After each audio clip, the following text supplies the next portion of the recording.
Nottingham Forest have won the toss and Liverpool are shooting from left to right towards the Kop end in the first half as the ball goes back to Virgil van Dijk, who sends it forward towards the right hand side, headed away by Murillo. Morgan Gibbs-White touches into Igor Jesus, who goes down to the challenge of Konate. Soft free kick, but Nottingham Forest have the ball around 10 yards inside their own half. Craig Hignett, a game Liverpool must win, but how are we expecting it to go?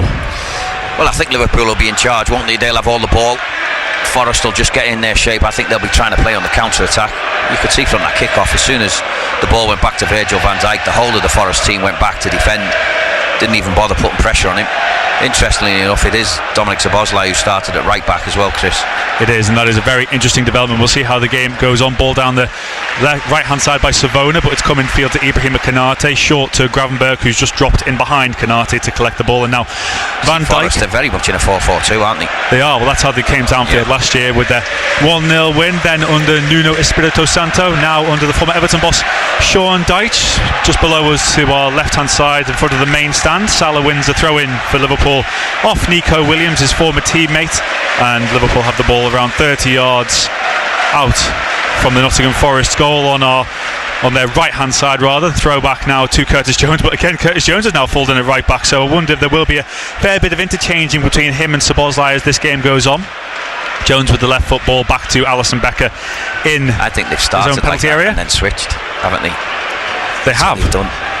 As I say, it'd be very interesting throughout. Van Dijk in his fluorescent boots out to Jones at right back now. And now Dominic Szoboszlai back to right back. We might as well just do a right back commentary as we go on, but Van Dijk looking for Gakpo down the left hand side. That ball's going to wander out of play, so 2 minutes gone, it's still 0-0, and we're seeing very interchanging scenarios from Liverpool. It does look like Szoboszlai's playing right back, doesn't it? But obviously him and Curtis Jones are very familiar with it, and I think both are comfortable really. I'd be very intrigued to see how it affects Liverpool in terms of a midfield perspective. Matt Sells just taking his time over this goal kick. The Forest goalkeeper all in blue to our right hand side in front of the Kop. Nottingham Forest in all white today. Sells with a right footed goal kick into the Liverpool half. Konate just gives Jesus a little bit of a shove and his header will fall in midfield. Anderson just climbed over Curtis Jones there, but the ball is now back with Nottingham Forest. Morgan Gibbs-White charging through the middle. McAllister gets a foot in and has given away a free kick around 30 yards out. I don't think McAllister really could keep up with Gibbs-White there, but he just dangled the leg and Gibbs-White went over it to win the free kick. Yeah, I mean, he's saying he won the ball. He probably got his leg in front of Gibbs-White leg, and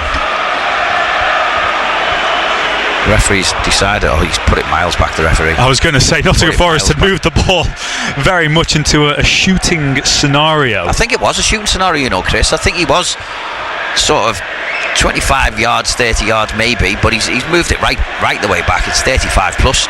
Yeah, about 5 yards or so at least. Anderson's over this. Williams as well. It looks like Murillo might even come forward. He can hit them. Spank it, isn't he? He scored. Well, he nearly scored from the halfway line a couple of times in his Premier League career, but Murillo is over this free kick. Salah had gone out to look at Nico Williams, but Murillo over this free kick now for Nottingham Forest. Both arms raised. He comes up to it now and strikes it left footed. He's looked to curl it rather, and it'll fall back for Forest, and the striker's over the top by Nicolas Dominguez into the Forest fans. 3 minutes gone at Liverpool 0, Nottingham Forest 0. That was a really strange strike, wasn't it? It was sort of a half cross, half side foot. It was never going to trouble Alisson with that sort of pace on it, was it? Never had the power behind it from Murillo. Kerkez back to Alisson under a bit of pressure from a few Forest players, but he's had to play the ball out under pressure really, and it's just rolled out for a throw in on the far side. Jesus just made so and shepherded it out, but again, we talk about the nervousness maybe of Milos Kerkez. It wasn't the best ball back to Alisson there, and maybe Alisson just took the safest route as the ball now from Forest is towards their left back area with Nico Williams. Szoboszlai collects it and gives it to Alisson, just tucks it round Williams and Szoboszlai again, but he's just given away the pass there because it's now collected by Nottingham Forest. A sloppy start from Liverpool. Yeah, struggling to keep the ball, aren't they?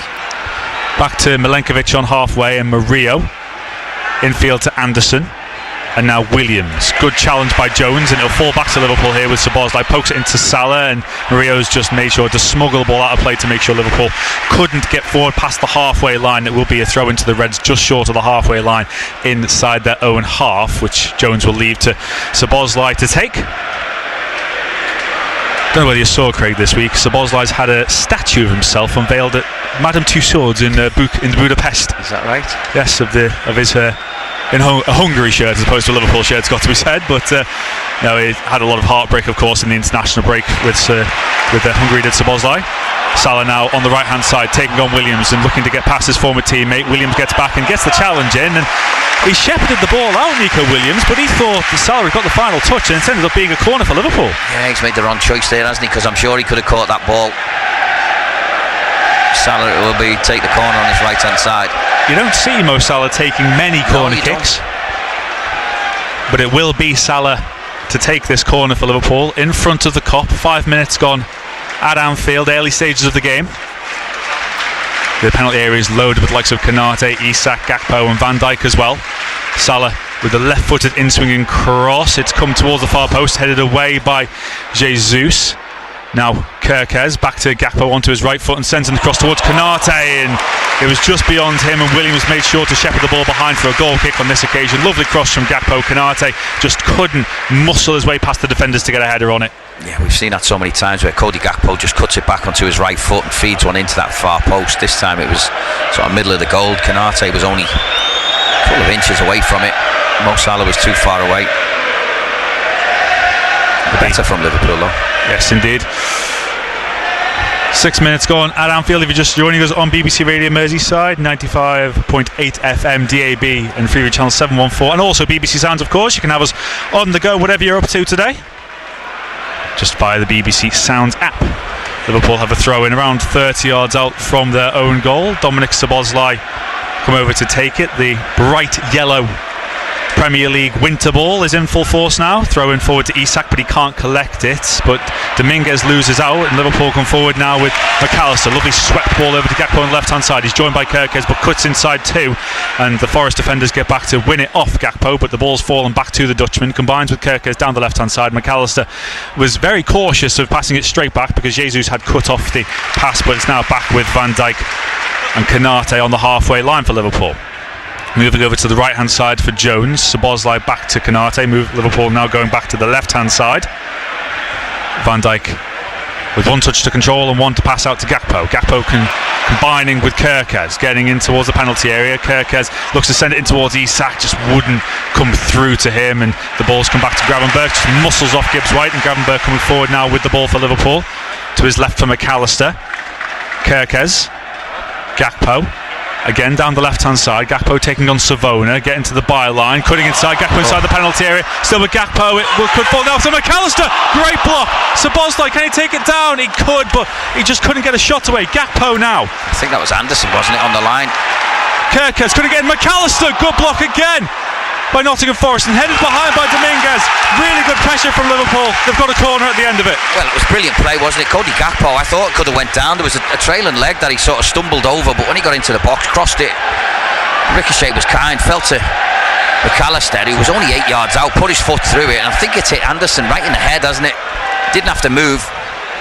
Another corner kick for Liverpool. Mo Salah again to take on the right hand side.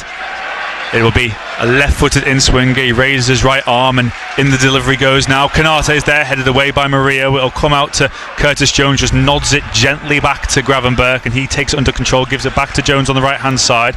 Infield to Szoboszlai. Lovely combination there, but a heavy touch from Jones, and he gets away with it really because Anderson was coming in to steal it away from Nottingham Forest. It's with Gravenberch back on halfway inside the centre circle, combining passes with Kerkez, and Liverpool not being able to start another attack after that because the ball's now back with Alisson.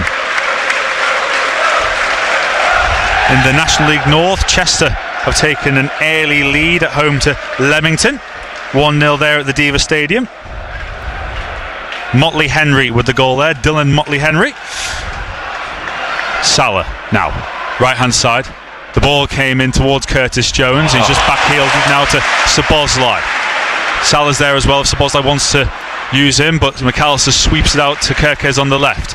Infield to Gakpo and cut back inside Savona. He's now joined again by Kerkez, still with Gakpo cutting inside, gives it back to Szoboszlai, but it's well beyond him, and it'll drift out for a throw in to Nottingham Forest. On that note, we'll head over to Prenton Park because there's been a goal. Derek Jones.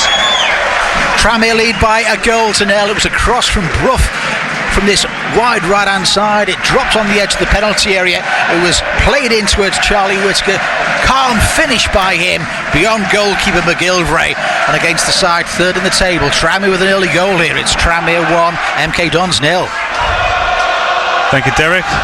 2 goals in 2 games for Charlie Whittaker, although I do wonder if the EFL dubious goals panel might have something to say about his free kick last week against Cheltenham. The ball rebounding in off the Cheltenham goalkeeper last week, but I'm sure Tranmere fans will not mind whatsoever.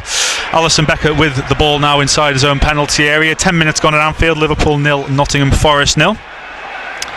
Van Dijk now from Alisson, just wandering down the left-hand channel inside his own half. Van Dijk bouncing forward on the ball as the Forest players retreat to the halfway line. Konate now to Szoboszlai again. It'd be very interesting to see how that works, because the thing is, Craig, it's not just today, it will be in the next few weeks with Szoboszlai at right back. That's a lovely ball from Szoboszlai to Salah, and he's hit the ball off Williams, and now it's gone out for a Liverpool corner at the Kop end on their right hand side. The corners have certainly racked up in the early stages for the Reds. It's just constant pressure, isn't it, really? Liverpool finding a way down the right hand and left hand side of Nottingham Forest. At the moment, Forest have got every man back in the penalty area. They've defended it quite well.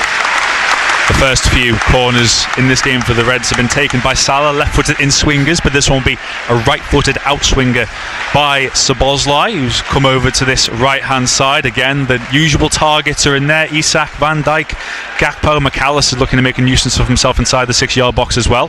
Szoboszlai sends in the right foot cross, looping towards Van Dijk, who gets a nod down on it. It's blocked by Milenkovic and cleared away by the Forest defenders into he did look like he was getting his shirt pulled there, didn't he? Van Dijk. I wonder whether it was 6 of one, half dozen of the other, but there's definitely a bit of tussling at the back post. Van Dijk yet to score in the Premier League so far this season. Well, yet to score after a VAR decision, but 2 goals in the Champions League so far for him. Lovely ball out to the right hand side, which Salah collects, and now Szoboszlai down to Jones at right back, forced forward to Salah, driving towards the penalty area into McAllister. Lovely touch of Salah, can get on the end of it, just couldn't. It's been cleared away by Murillo into the Liverpool half, which Konate will collect. He's got plenty of time to decide what to do with it. Chests it down, moves back into his own half on the right hand side, and plays a right foot pass back to Alisson, who now looks for Van Dijk. Tucks it into Gravenberch. Nice first time ball out to Kerkez. Just opens up the left hand side for Liverpool where Gakpo is, and Kerkez almost stubs it towards Gakpo, but now Kerkez on the overlap tries to get the cross in. It came back off Kerkez because Dan and Doyle got back to block the cross, and it is now out for a Nottingham Forest goal kick. I think it felt like it would have been a bit of a blind cross from Kerkez, if I'm honest, because Isak wasn't really up with him in terms of the penalty area, but it's another goal kick for Forest, which you sense Matt Sells might start to take his time over a little bit. I think they'll take the time over a lot of things, Forest, because Liverpool have started to ramp the pressure up a little bit, and it's constant. You know, the pressure does look constant, doesn't it? Well, there's been a few blocks in this game. There's been an early goal in the Premier League in the 3 o'clock kickoffs. Bournemouth 0, West Ham United 1. Callum Wilson with the goal there for West Ham. He's had a bit of a renaissance in recent weeks, forcing himself back into the West Ham plans. Morgan Gibbs-White now 30 yards out for Forest, to the right for Dan Ndoye. It's a bit of a heavy pass, but Ndoye will collect it and chip the cross in towards Igor Jesus, headed back by Jones and cleared away by Szoboszlai up to the halfway line, where Milenkovic has got to react to it because Isak was chasing him down, and Gravenberch did well to win the ball back off Gibbs-White, but only intercepted by Sangare. And now Milenkovic again for Forest, short for Anderson, and he'll whip a right foot ball out to the left hand side for Williams, and he'll cut onto his right foot and send the cross in towards the far post. A bit of communication was needed there, and ultimately it's ended up being a Liverpool goal kick, but Gravenberch had no awareness of anyone who was around him, and if a corner had been conceded it would have been needless, but ultimately it's a Liverpool goal kick. Yeah, I mean, it was a dangerous ball, wasn't it, from Nico Williams, cutting on his right foot, put it into that far post area. Gravenberch running back towards his own goal, wasn't really sure. In the end, he threw a leg out but missed it. Jones, his turn at right back now. Konate infield from him. Liverpool again a bit slow to get up to the halfway line, and then maybe to interject some pace when they get past into the Forest half. Van Dijk making a point about where the runners are, where the space is, and now Szoboszlai back to Van Dijk on the left hand side, infield to Konate. Plenty of passes in between the centre half so far in this game. Szoboszlai looking for where the runners are. He's wandering down the right-hand channel, back to Konate, past halfway. Van Dijk out to Gakpo, just has to drop back a couple of yards to collect it on the byline pretty much. Milos Kerkez. Now Van Dijk out to Szoboszlai. Liverpool maybe moving a bit quicker now, a bit of space. Salah, right hand side into Jones, and now to Szoboszlai, right hand side again. Maybe tried to back heel it to Jones, but it has been collected now by Jones. McAllister in field. Szoboszlai touch out of his feet, tried to nutmeg Anderson. It's gone out for a Forest, or Liverpool rather, throwing level with the 18-yard line. Just trying to find a yard, wasn't he, to get a ball into the box. Yeah, you could tell the nice touch out of his feet, but he's closed down quickly. Yeah. Szoboszlai's throw into Salah, tucked back to Jones. McAllister now lovely interchanging down the right hand side. Szoboszlai into Salah inside the penalty area. Still with Salah onto his left foot. Still with Salah, brilliant play from him. Salah still going, dinks it back. It could fall here for Kerkez. It's been smuggled over the top of the crossbar. It's a goal kick in the end. I thought there might have been a block on it, but Kerkez came in. Wasn't the easiest chance because it was slightly behind him, but the chance for the left back has gone over the crossbar. Well, it was brilliant, wasn't it, from Salah in a really tight space. He went past about 3 Forest players, got to the byline, just cut one back with his right foot, and then Kerkez come in. I thought he was impeded. He's asking him to wait, whether VAR's looking at it or not. Just having a moment. It's been waved away. I did wonder, it was very similar to the goal that Kerkez did actually score at Brentford a couple of weeks ago, but it just felt the way it went over the crossbar. There had been a block on it, but it ended up as a goal kick, and now Nottingham Forest have the ball back with Elliot Anderson. He'll look to swipe the ball out to Dan Ndoye. It's come off Kerkez there for a throw-in. Kerkez was trying to shoulder Dan Ndoye to allow the ball just to go out for a Liverpool throw-in, but it is the Forest ball. 16 minutes gone on BBC Radio Merseyside. Liverpool 0, Nottingham Forest 0 at Anfield. Forest throwing back to Milenkovic inside his own half, and he'll swipe the ball out to Williams, trying to play the ball in behind Szoboszlai to Dominguez, but Szoboszlai now gets the ball to Salah, slightly fortunately because Dominguez did get a touch on it, but Liverpool can maybe now break. Salah, if he can release Isak, he just couldn't get the ball out from under his feet, and Sellers can come out and swipe the ball forward towards Liverpool's right back area. Lovely touch by Szoboszlai, but it did get away from him, and in the end Jesus puts it out for Liverpool throwing level with their own penalty area. Salah just couldn't get his ball out of his feet. You could tell what he was trying to do. Yeah, he could see Isak making the run. He just couldn't get enough power on the ball, could he, to get it bending into Isak's run. Szoboszlai now with the first time ball out to Kerkez,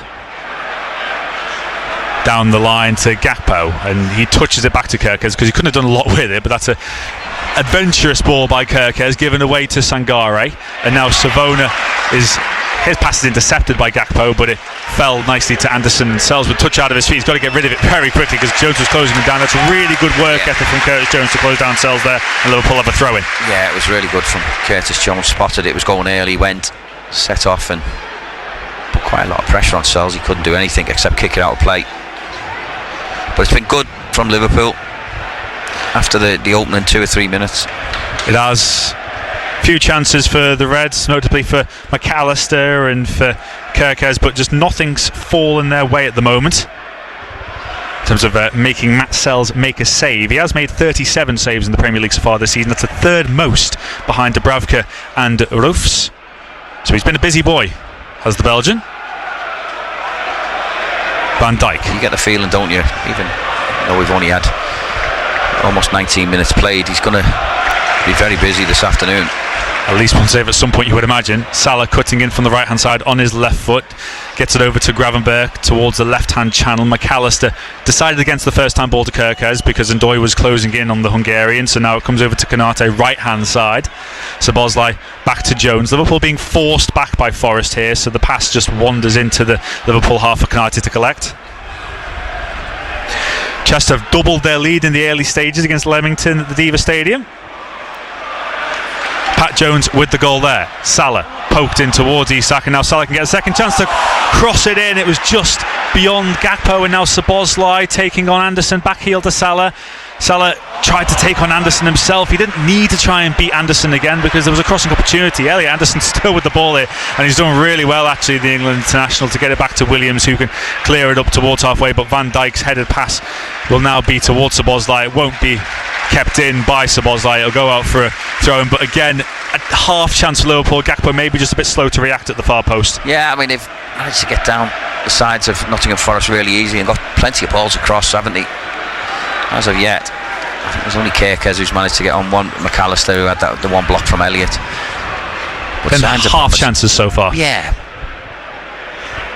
Liverpool winning the ball back after a spot of pinball there inside the Forest half. Williams with the first time right foot ball, swiping it out to Morgan Gibbs-White, who controls it and has been able to get away from the attentions of Kerkez. Gibbs-White down the right hand side now for Nottingham Forest, and Doy back to Gibbs-White,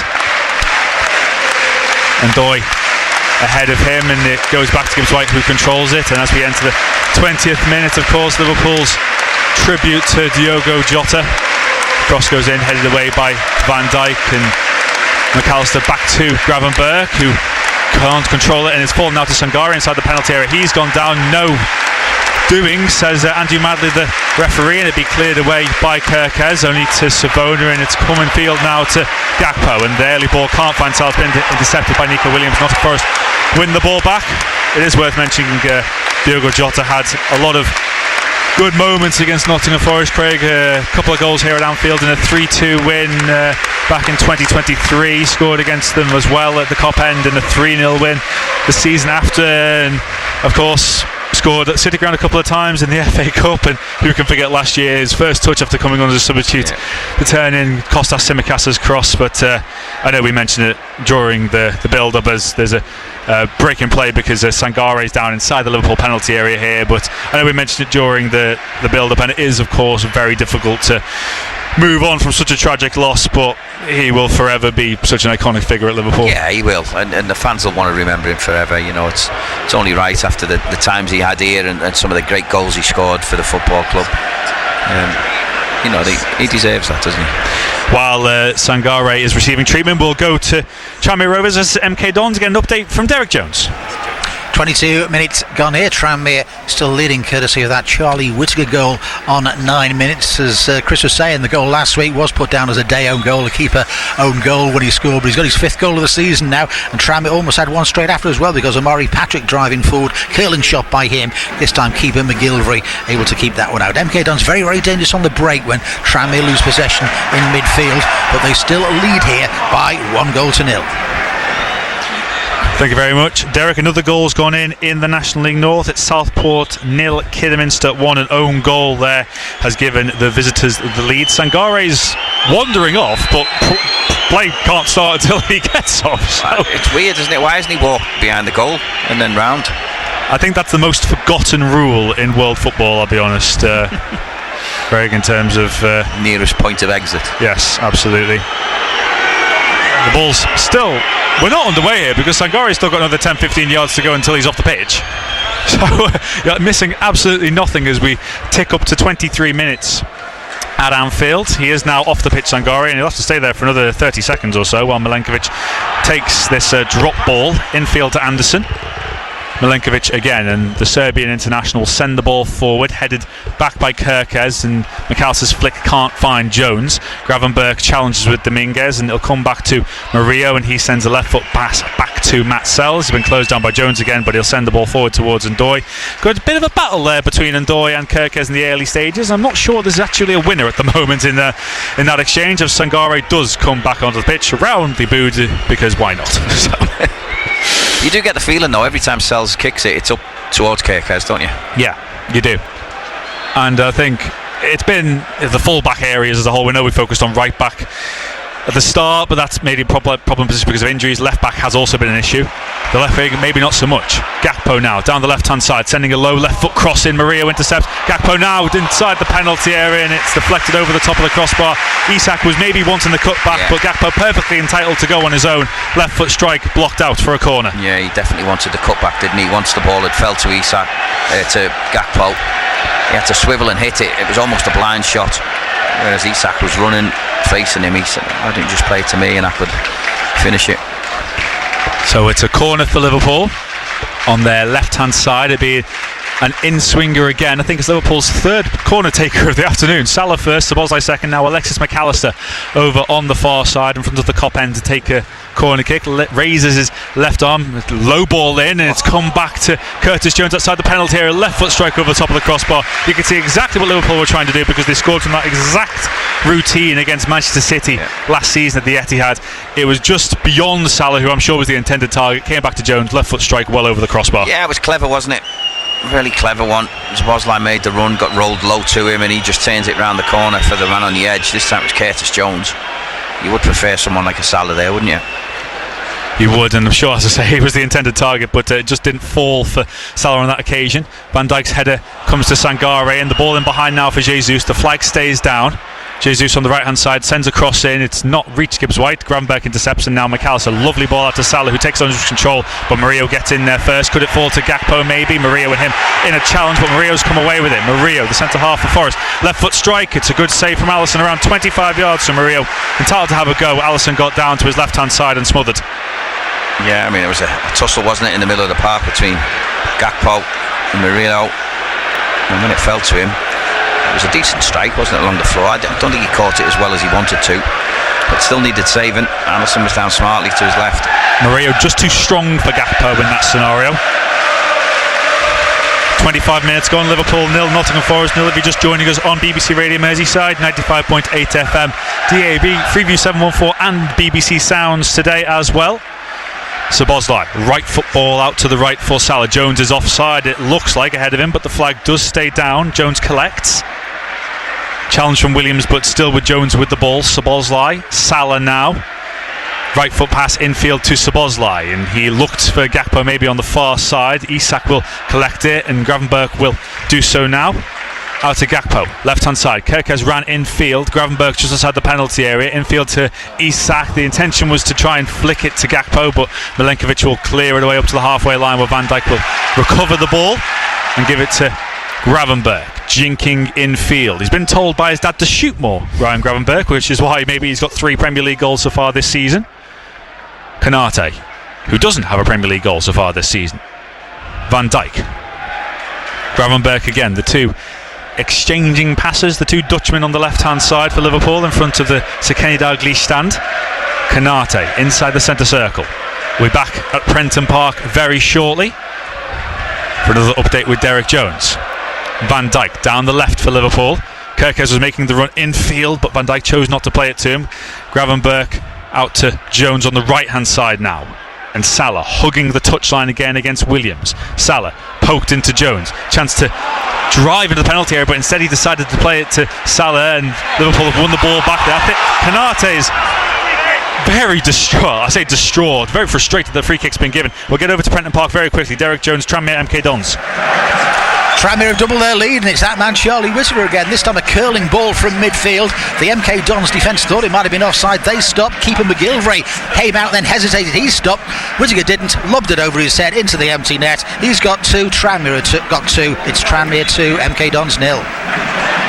Matt Sells under pressure again from Jones. Thank you very much, Derek Jones. Charlie Whittaker definitely making up for my suggestion that his goal last week might not be his goal by getting 2 this afternoon.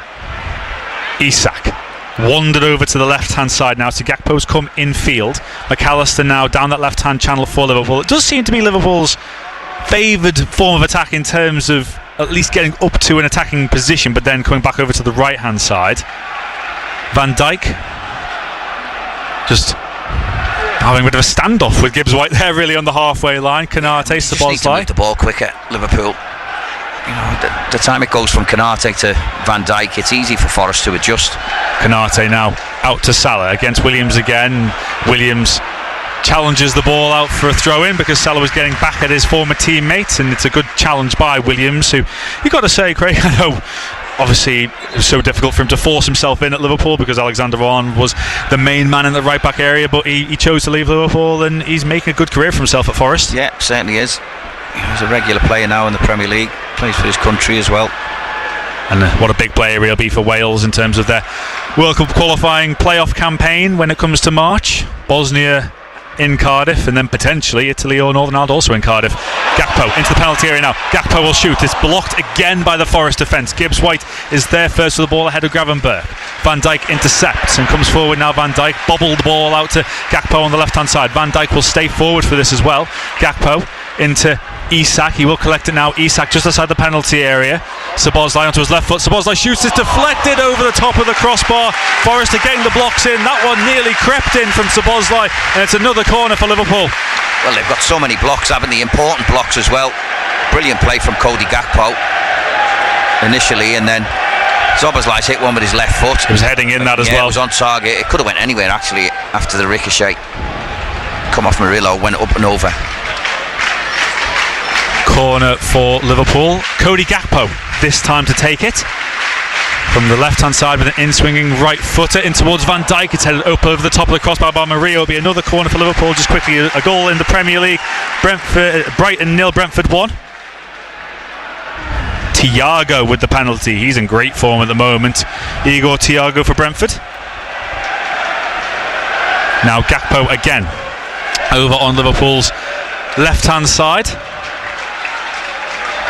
Another corner for the Reds at the Kop end.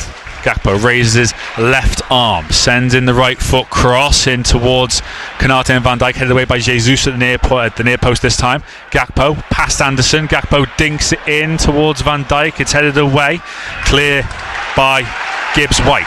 Szoboszlai's left foot pass out to Kerkez on the left. And now Gakpo again, up against Anderson. They're doubling up on him over there, Nottingham Forest, but still with Gakpo. Laid back to Kerkez. First time left foot crossing towards Konate. It'll come all the way through to Salah here. Right hand side, dinked it in, headed away by Murillo again. Jesus clear, and Gibbs White will collect it because he wasn't closed down by the Liverpool defence, and Van Dijk and Gravenberch combined, but it's still with Nottingham Forest. Jesus looks to tuck it into the path of Ndoye. Konate gets there first, and from absolutely nowhere Nottingham Forest have got themselves a corner, their first of the game. Well, there were so many errors there, wasn't there, from Liverpool chasing back. Konate had the easiest thing to just touch the ball, and he's hit a really bad heavy touch, and it's gone out for a corner. He had so many chances to win that ball, Liverpool. The ball here, Konate, it looked like he had control. It's just a very heavy touch, isn't it? Heavy. Needless in the end. He's got that in his locker though, hasn't he, Chris? He does, unfortunately, Konate. 31 minutes gone, coming up to 32. I mean, how this game's 0-0, I don't know. The amount of blocks Forest have got in, but they've got an attacking opportunity themselves now. Elliot Anderson to take an in-swinging right foot corner for Forest on their left-hand side. In it goes towards the 6-yard box. It's been headed away. It could fall at the far post. It's in! Forest's first chance, and they've buried it. It's Murillo at the far post, the centre-half.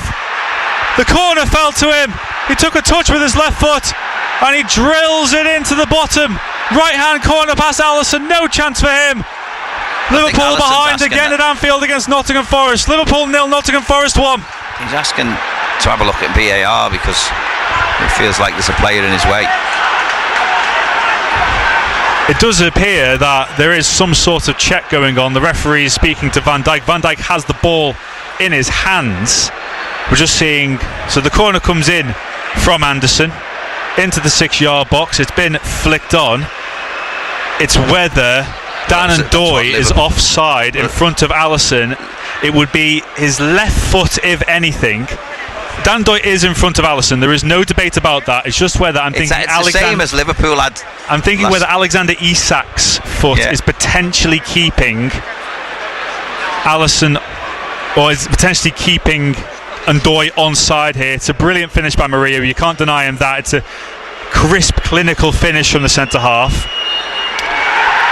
But the goal has been given, so no offside, and Nottingham Forest lead again against Liverpool at Anfield. Dan Ndoye kept onside. I'm sure we'll get a replay of who was keeping him onside. It's funny because the camera's just panned to Andy Robertson, who's obviously the subject of that one last week, wasn't he? It will have been Isak's left foot. Either that, or they're deeming that he's not interfering with play, because Isak's left foot must have been so outstretched to keep Ndoye onside there. But regardless, the goal does stand, and Nottingham Forest lead against Liverpool. When you see Arne Slot not happy, he's just had a word with the. There's a foul. Ball bouncing forward. Isak challenging with Milenkovic. Arne Slot was having a word with the fourth official, letting him know exactly what he feels. And Liverpool have been behind plenty in the last few weeks, and they need to come from behind again. Konate heads it forward. Gakpo will try and collect. It's been missed by Gakpo and the Forest defenders, and now Savona. Well, it was needless, wasn't it? I mean, the whole corner thing was needless. And Doy, good challenge from Kerkez.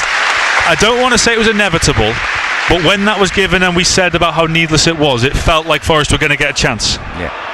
Well, that'd be their way in, wasn't it? I don't think they're going to cut Sangare in towards Jesus. It could fall for Jesus here. He shoots and he scores. It's 2-0 to Nottingham Forest.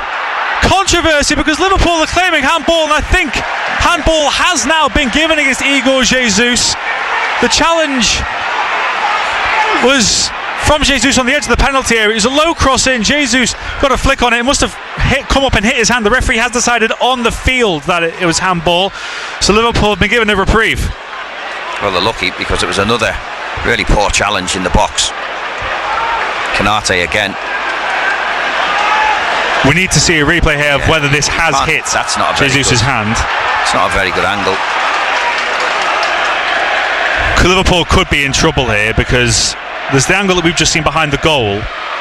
It appears either chest or maybe shoulder from Jesus. As I say, the on-field decision was handball. I don't know. I'm really not sure that is handball. It's come up. Whether it's come off his arm and then it's his chest, but it looks like chest. Whether it's hit the bicep area of Jesus at the very least. It's Konate again though, isn't it? Konate up towards the shoulder area of Igor Jesus. Well, they'll be in trouble here, Liverpool. We are having a VAR review. It's not clear from what we're looking at if it's not that clear, it totally hits his arm. I mean, he's give the free kick, or has he? He's saying wait. The decision stands. So Liverpool have had a reprieve, and it remains 1-0 to Nottingham Forest. Well, that was inconclusive at best, wasn't it? They've been lucky there, Liverpool. And in particular, Konate's been lucky. So Liverpool survive a scare and survive going 2 goals down at Anfield against Nottingham Forest. Salah wins the ball off Anderson. I think that is a very, very harsh decision from Andrew Madley to give a free kick against Salah there, winning the ball off Anderson. Just quickly, a second goal for West Ham against Bournemouth at the Vitality Stadium. Wilson with his second goal of the game there, Callum Wilson. Craig, your thoughts on that decision? Well, I think he might have given it for the first one, Curtis Jones one on Murillo. Kerkez inside his own penalty area, rather, keeping it away from Ndoye. He goes down and wins the free kick. So Ndoye applying the pressure there on Milos Kerkez. Liverpool with a free kick inside their own penalty area. I think Andy Madley's coming over here, whether he's having a word with Sean Dyche, perhaps. It looks that way, doesn't it? I mean, they'll feel hard done to for that second goal, definitely. Andy Madley coming over to book a member of the Nottingham Forest backroom staff. I think it is Ian Woan, who's certainly still having his say on that decision. The Liverpool get play restarted. Liverpool need to go again. They're 1-0 down to Nottingham Forest. If you're just joining us on BBC Radio Merseyside. Van Dijk up to halfway. Szoboszlai, Konate, Van Dijk. A triangle on the halfway line for Liverpool, but they need to move forward with it. Konate, Jones, Salah, round the corner to Isak, down the right hand side. He cuts back infield, challenges by Williams, but still with Isak, and Williams does well to win the ball there. Anderson against Isak, and he tucks it back to Murillo, the goal scorer. Williams now. Good challenge by Curtis Jones, who wins it back for Liverpool. He's been shoulder barged off by Anderson. Liverpool have a free kick level with Nottingham Forest penalty area on their right hand side. Yeah, good play from Curtis Jones, but they get themselves into some tight situations, Liverpool, isn't it, where they'll have 3 or 4 passes in the same area and keep trying to go back into there instead of trying to change it. It's 2-0 to Kidderminster in the National League North at Southport. Mo Salah now over this free kick for Liverpool, who are looking to get back in this game. It will be an in-swinger from around 18 yards out on the right hand side. Left-footed ball by Salah. It's a really, really poor delivery, headed away by Dominguez out for a Liverpool throw in about 35 yards out from their own goal, and that really does sum up what is going wrong for Liverpool in this game so far. Just getting in attacking positions and not making the most of it. Salah on the right hand side lays it off to Jones, charging forward down the right now. Jones tries to jink it past Williams, who gets in between Jones and the ball. It goes down. It's a free kick for Nottingham Forest, about 5 yards out from the byline. Yeah, it was poor, wasn't it? It was always going to be a free kick. Slot, the camera pans to him now, and when it rains it pours, you feel at the moment. We're just seeing it again. The ball is headed away as far as Murillo. Either they're classing that Dan Ndoye has not interfered with play, or Isak's right foot must have been so far back. We can't tell because he's being blocked by Gibbs-White from our angle. He was moving forward as well. Yeah, but regardless, the goal does stand from Murillo, and that's the goal that separates the sides. One hasn't stood. That's a poor pass by McAllister. Konate again misses the challenge. Gibbs-White charging forward. He tucks it in towards Jesus, but the play from Gibbs-White may have been to go on his own. It was opening up for him, and the ball was behind Jesus. It's come through to Alisson Becker. Well, all of a sudden, Liverpool look all over the place, don't they, when Forest are running forward. Jones. Gravenberch. Back to Konate. Gravenberch again exchanging passes with Konate. Liverpool. It's all very short though, isn't it, Chris? It is. Short now to Isak, who's had to drop deep. Left foot ball out to Gakpo. Jinks inside Savona. Still with Gakpo. He's being tripled up on there. It's fouled by Sangare, and the referee's given a free kick, and Liverpool really will take that. He has been really good. Bit of an outball for Liverpool, but as I said, the tripling up on Gakpo now, never mind doubling up. And that's where Liverpool maybe struggling to really find their best opportunities, but Nottingham Forest scored from a set piece. Can Liverpool do the same?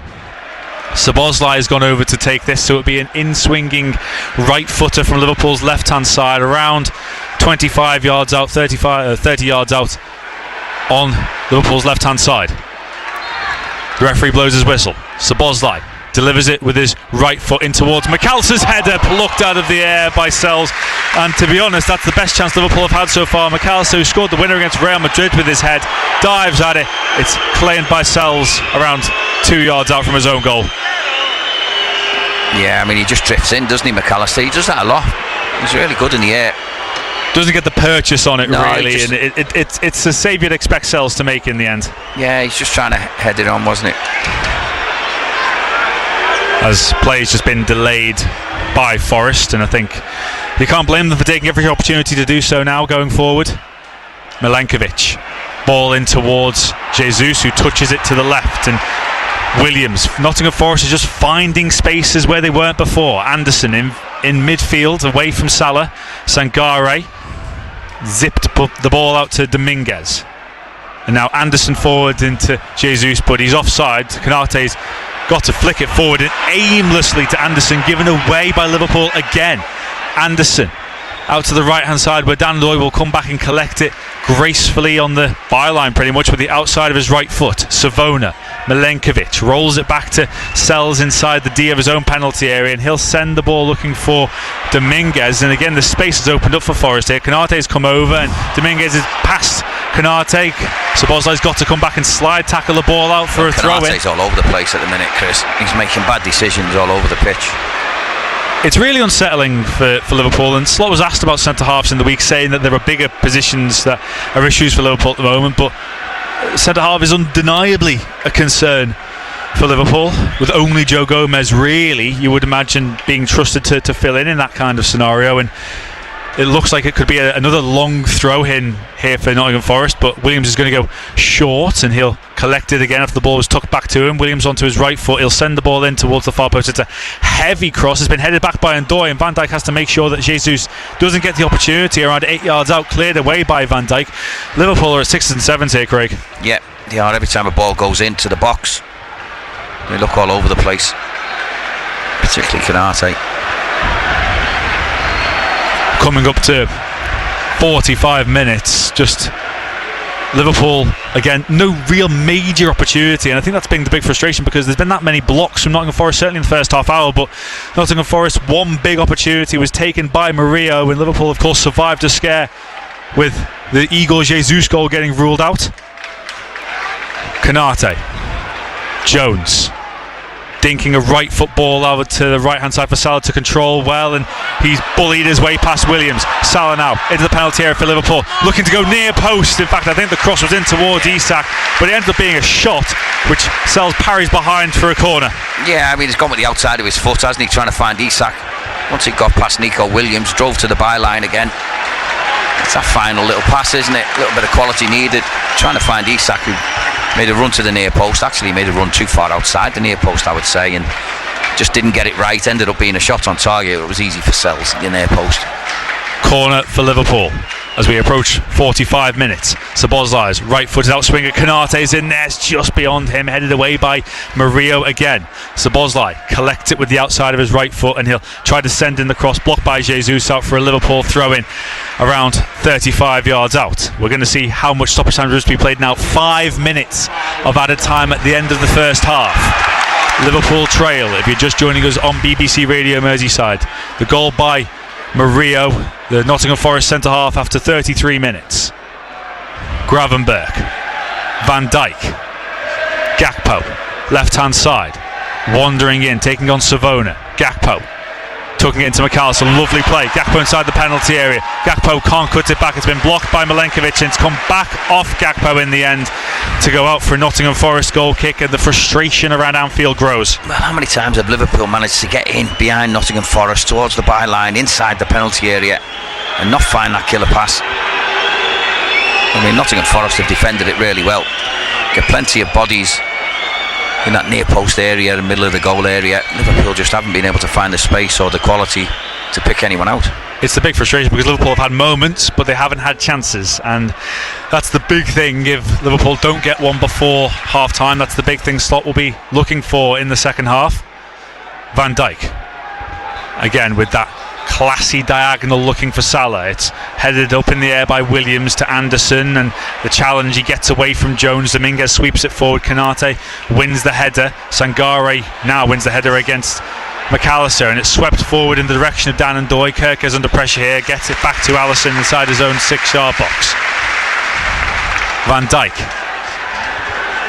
30 yards out from his own goal, up towards the halfway line for Konate. Salah's got to drop deep to collect it here. Isak's making the run in behind, and Salah's spotted Isak now into the penalty area. Isak trying to get the cross in. He's collected it back off Murillo. Isak still with the ball, but he's being forced wide by Murillo, who's vacated his centre-half position. Jones now being challenged by two Forest players, and it's come off Jesus in the end, and Liverpool win the throw-in. Perhaps slightly fortunate to do so. In fact, it's been given as a free kick. No, he's not. He's given the throw-in. It is a throw-in, I think. No, it is a free kick. No, he's given the free kick against Curtis Jones, which I am surprised at, because it did look like Curtis Jones was just being smuggled out of play. But free kick for Liverpool now on their right hand side, 35 yards out from goal, pretty much on the touchline, which Szoboszlai will take. Halfway through first half stoppage time, Szoboszlai right foot ball towards the far post to no one really. It's beyond Igor Jesus, and Savona will just watch it go out for a Nottingham Forest throw in, level with their own penalty area, and they'll be in no rush to take this as we tick towards half time.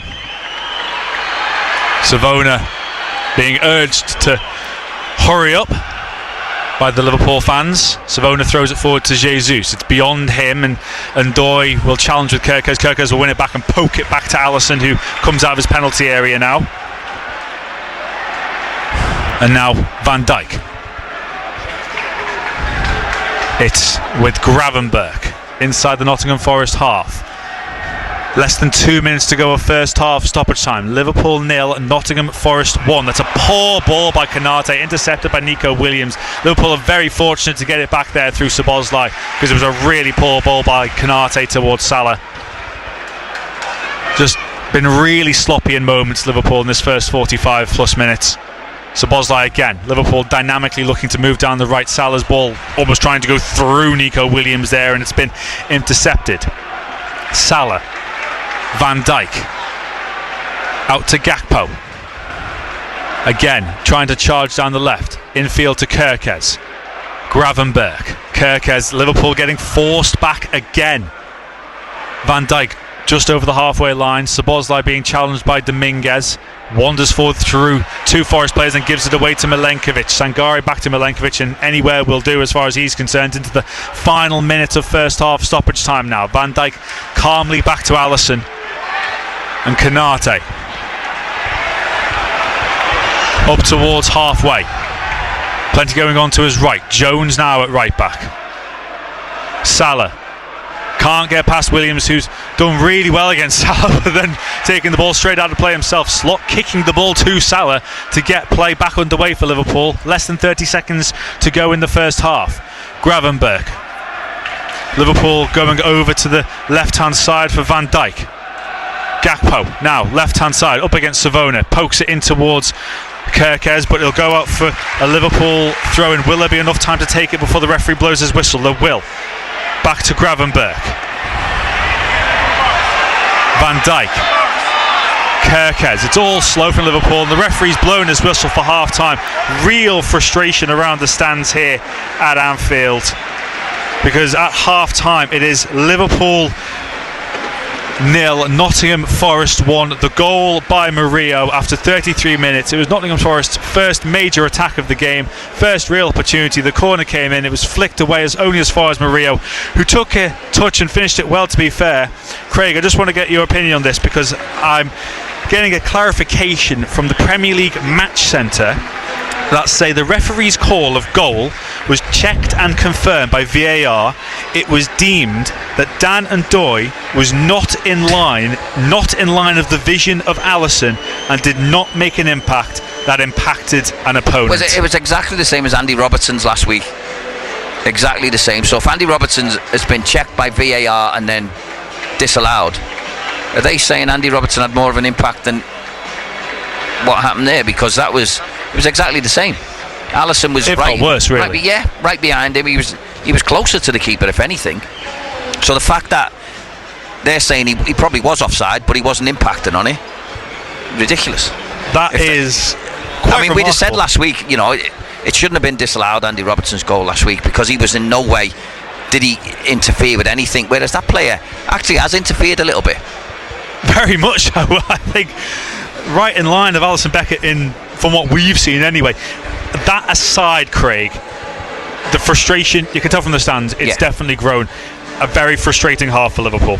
Yeah, as the half went on, Liverpool just got worse, started making more mistakes, getting more and more sloppy. In particular, Konate, I think, who's been really poor in that first half.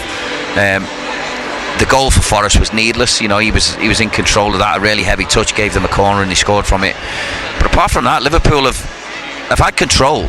But when they've got up in that final third, they haven't been able to find that bit of quality, to find that killer pass, or the right pass, or the right decision at the right time. Try and fill the box a little bit more. They've had one chance. I can remember McAllister, who's hit it really well. Fortunate that Anderson was where he was, because I don't think he knew too much about it, but it hit him in the face. And they've had little bits where they've got down the sides, but like I say, just haven't been able to find that bit of quality or that end product to finish Forest. I'm sure they'll get loads more chances in the second half, but as the game's gone on, they seem to be panicking whenever balls are coming into the box, don't they? Whether it's set pieces or...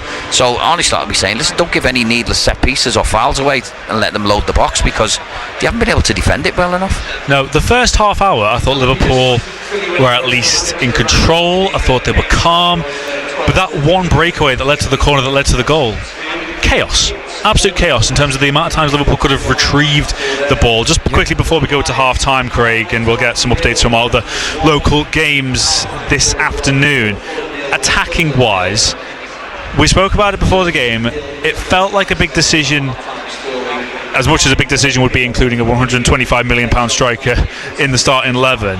But a Liverpool finding a way to play to Isak's strengths at the moment. Liverpool struggling a way to find. I think it's difficult for him, because when you see how people defend against Liverpool, they go and sit back, and they're a very low block. There's no space really for Isak to run in behind, which is his strength. At Newcastle he was hit really direct, wasn't he? As soon as Newcastle would win it, it'd go up to Isak. Liverpool aren't like that. The build-up play is a lot slower, a lot more controlled. So he's just trying to find his way, getting little spaces, and it'd be really difficult for a centre forward to try and find in a packed penalty area. So we've seen him drift more and more as the half's gone on. He's just trying to find his way, really, and Liverpool need to find a way of getting the best out of Isak. Cody Gakpo for me has probably been the best attacker. He's been the one where he looks a real threat. He's gone past people and they look a bit scared of him, Forest. As far as Isak and Salah go, they've both been a little bit in and out, haven't they, in that first half? Well, Liverpool need to find a way to get Alexander Isak into the game and need to find a way to get back into the game as a team, because at half-time at Anfield, it's Liverpool 0, Nottingham Forest 1. Total Sport. Live from Anfield. BBC Radio Merseyside. Controversy with refereeing decisions once again, but once again Liverpool finding themselves needing to come from behind. It is the 6th time out of 12 Premier League games this season that the Reds have gone behind in a game, so let's see if they can get it back in the second 45. They trail by 1-0 at the break. Elsewhere in the Premier League, Bournemouth 0, West Ham 2, Brighton 0, Brentford 1, Fulham 0, Sunderland 0 and Wolves 0, Crystal Palace 0. But it's the Super Whites that are flying at Prenton Park, Derek Jones. They were very good last week in the first half against Cheltenham, very good against the side in third place at the start of this one. MK Dons, Tranmere leading by 2-0 at half time, and good value for that scoreline as well. The game very fast paced from the start of this one, certainly in the early stages. MK Dons pushing forward, Kelly at the far post almost got on the end of the cross as Tranmere scrambled away from danger, and then a very early booking as well by referee Richie Watkins. Jonathan Lecco, who's having a real battle with Nathan Smith, captain the Tranmere side today, tripped him off the ball. Referee showed Lecco a yellow card, but Tranmere were ahead on 9 minutes. Brough with the cross from the left hand side, half cleared to the edge of the penalty area. Jaden Joseph in a very attacking midfield role today picked up the loose ball, slid the ball into the path of Charlie Whittaker on the angle from about 12 yards, curled it past goalkeeper McGilvery. Really cool finish by Whittaker, and Tranmere had the lead. Then Amari Patrick cutting in from the left hand side as he does so often. His curler this time though, it struck it well enough but straight at McGilvery before Sam Finley, who'd been excellent in the first half, really controlling the midfield for Tranmere, but he got himself booked. He's got just the wrong side of Will Collar, who was breaking forward for MK Dons, and he found himself with a yellow card as well. But Tranmere got their second on 27 minutes. Aaron McGowan with a curling ball forward. The MK Dons just stopped. I think they thought Whittaker was offside, and I'm not so sure McGilvery was sure whether he was either, because he sort of started to come and hesitated. This time he was on the angle right hand side of the penalty area, just lobbed the ball calmly over the goalkeeper for his second goal of the season. He may have had one given to the goalkeeper last week, his winner, when his free kick came back off the post and back off Day into the goal to give Tranmere the winner. But he got 2 this afternoon as Charlie Whittaker, and he's on to 6 goals for the season already. McGowan then with a shot over the top of the crossbar. Finley on the volley, he went close as well before MK Dons towards the end of the half got behind Tranmere on 1 or 2 occasions. Real opportunity for Nemain on the angle, good block again coming in by Nathan Smith, and that was cleared away from danger as well. And then Whittaker close to his hat-trick as we got close to half-time. Ironside within an inch of playing him in on goal, didn't quite work out in the end, but Charlie Whittaker the star for Tranmere in the first half. He's got 2 goals, and at half-time Tranmere 2, MK Dons 0. Thank you, Derek. Let's hop around the grounds in National League North. First to the Diva, Chester against Leamington. Half-time, Neil Turner. Chester leading by 2-0, and in truth it could easily be more. Leamington, who are propping up the rest in the National League North, really are woeful. They haven't really put an attack together, and over the system-wise they're all over the place. The 2 goals that came, the first on 7, Dylan Motley Henry the scorer, a free kick from Lewis Lee, headed home by Motley Henry. He had oceans of space, and he just gave no chance to the keeper. The second one came on 18, Pat Jones the scorer. Jones cutting in from the right, eluding some weak challenges before side-footing the ball past Brewery. More chances came, Pearce headed just over, and Finn Roberts shot just over from 20 yards. Chester very much in control. Chester 2, Leamington 0. Neil Turner, thank you very much. Marine against Oxford City at the Marine Travel Arena. Here's Phil Kinsella. Yeah, goalless first 45 minutes, but from a Marine perspective, you just wonder how they're not 3 or 4 goals ahead. They've had all the possession, all of the chances, and they've run into a combination of a couple of really missed opportunities by them and a couple of really good saves by the Oxford keeper, Jamie Pardington. Declan Drysdale was first in line for a header close to the goal, 16 minutes gone. That was just wide. And then Partington made a great save from George Newell inside the 6-yard box. Even better a couple of minutes later to deny Charlie Jolly an opening goal for Marine. And Newell should have scored from the rebound from that one, but he put his effort wide. And then Partington again on the 37th and 40th minutes, two really good saves to deny Finlay Sinclair Smith. Oxford have offered nothing in this game going forward. Fraser Barnsley in the Marine goal really could have had his deck chair out just being that quiet, but at the moment Oxford are hanging in there, and Marine have got to be careful in the second half. They should be well clear here. They have got so many opportunities to try and win this game. They'll be really annoyed if they don't finish this side off. At the break, it's Marine 0, Oxford City 0.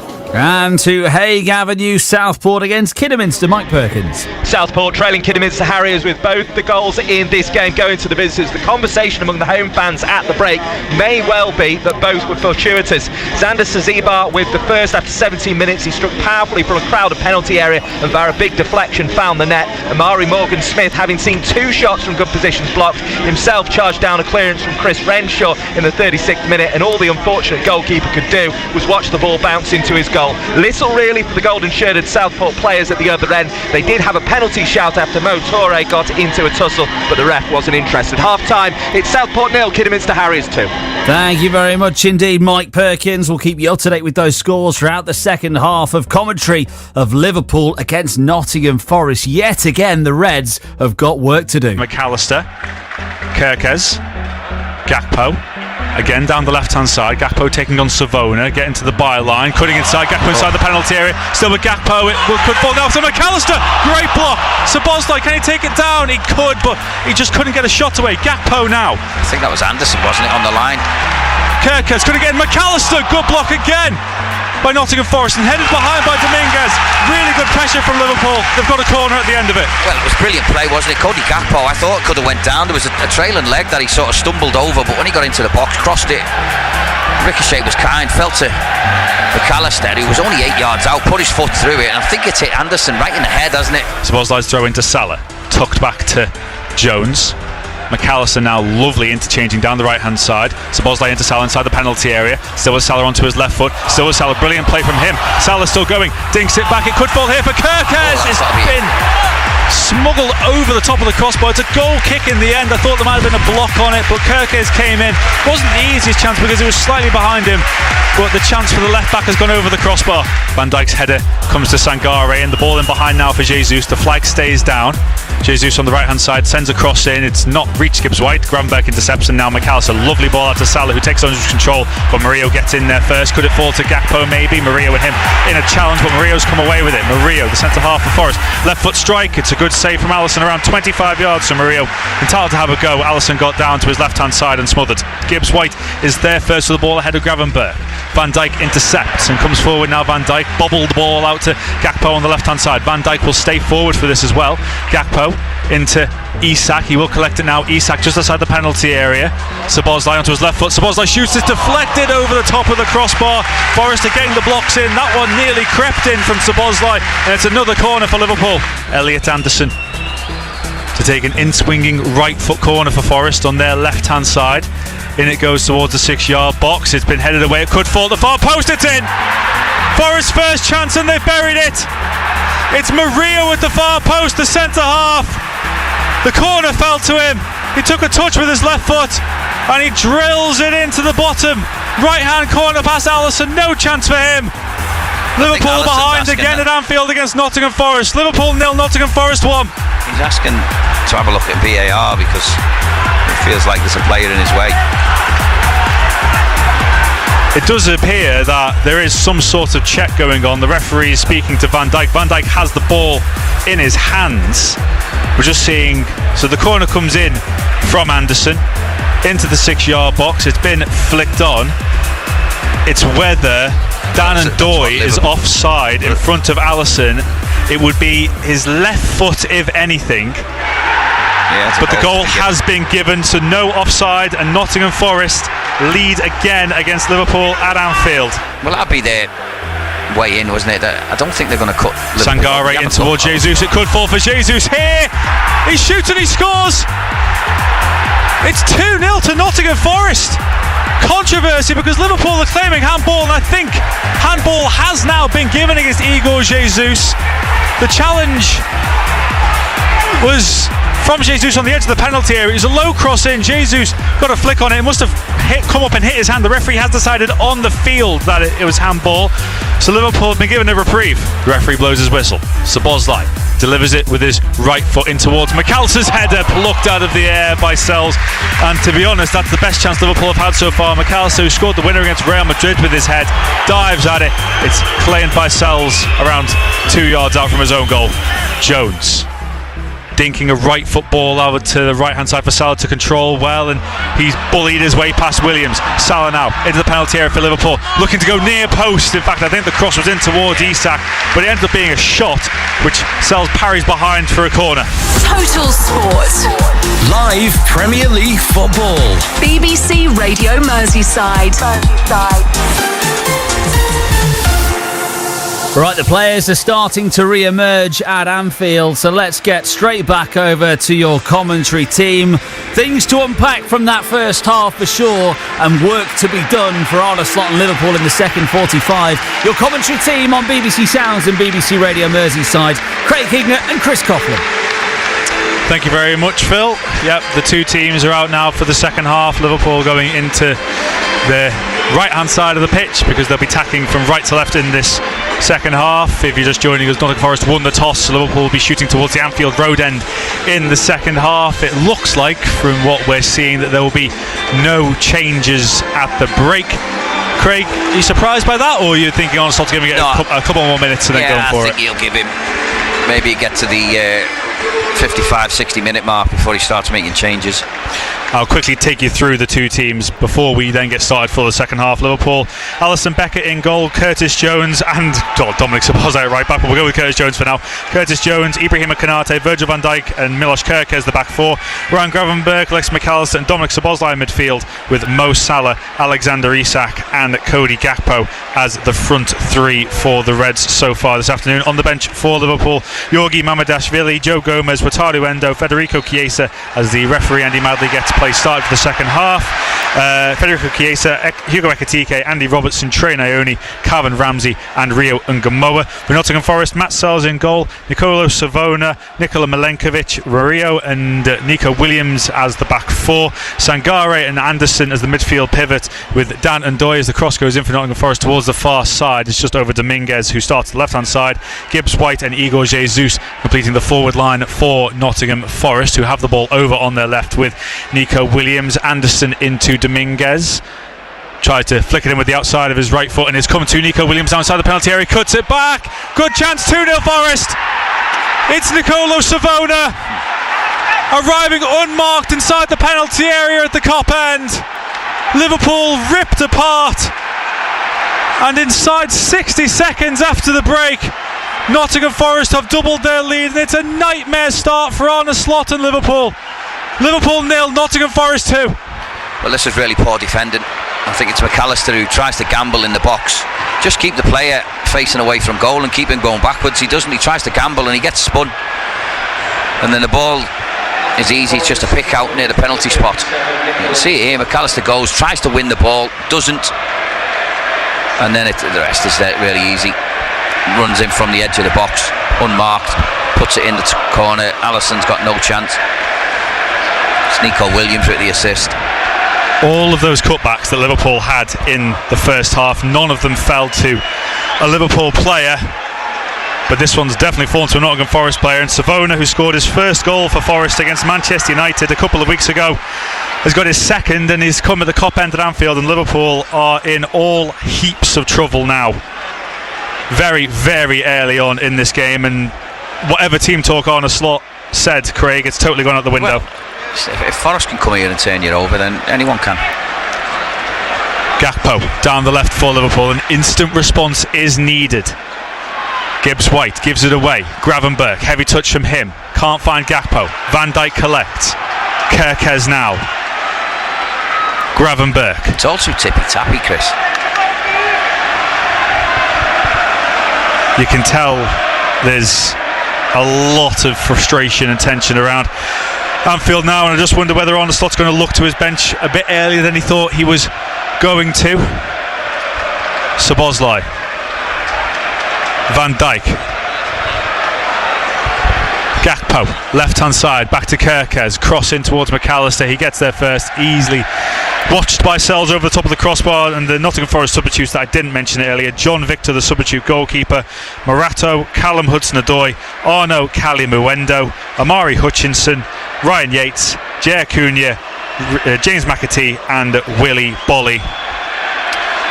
But Craig, I think I'm a bit stunned by that. I don't know about you. I think stunned's the word. I am. I think it's so poor.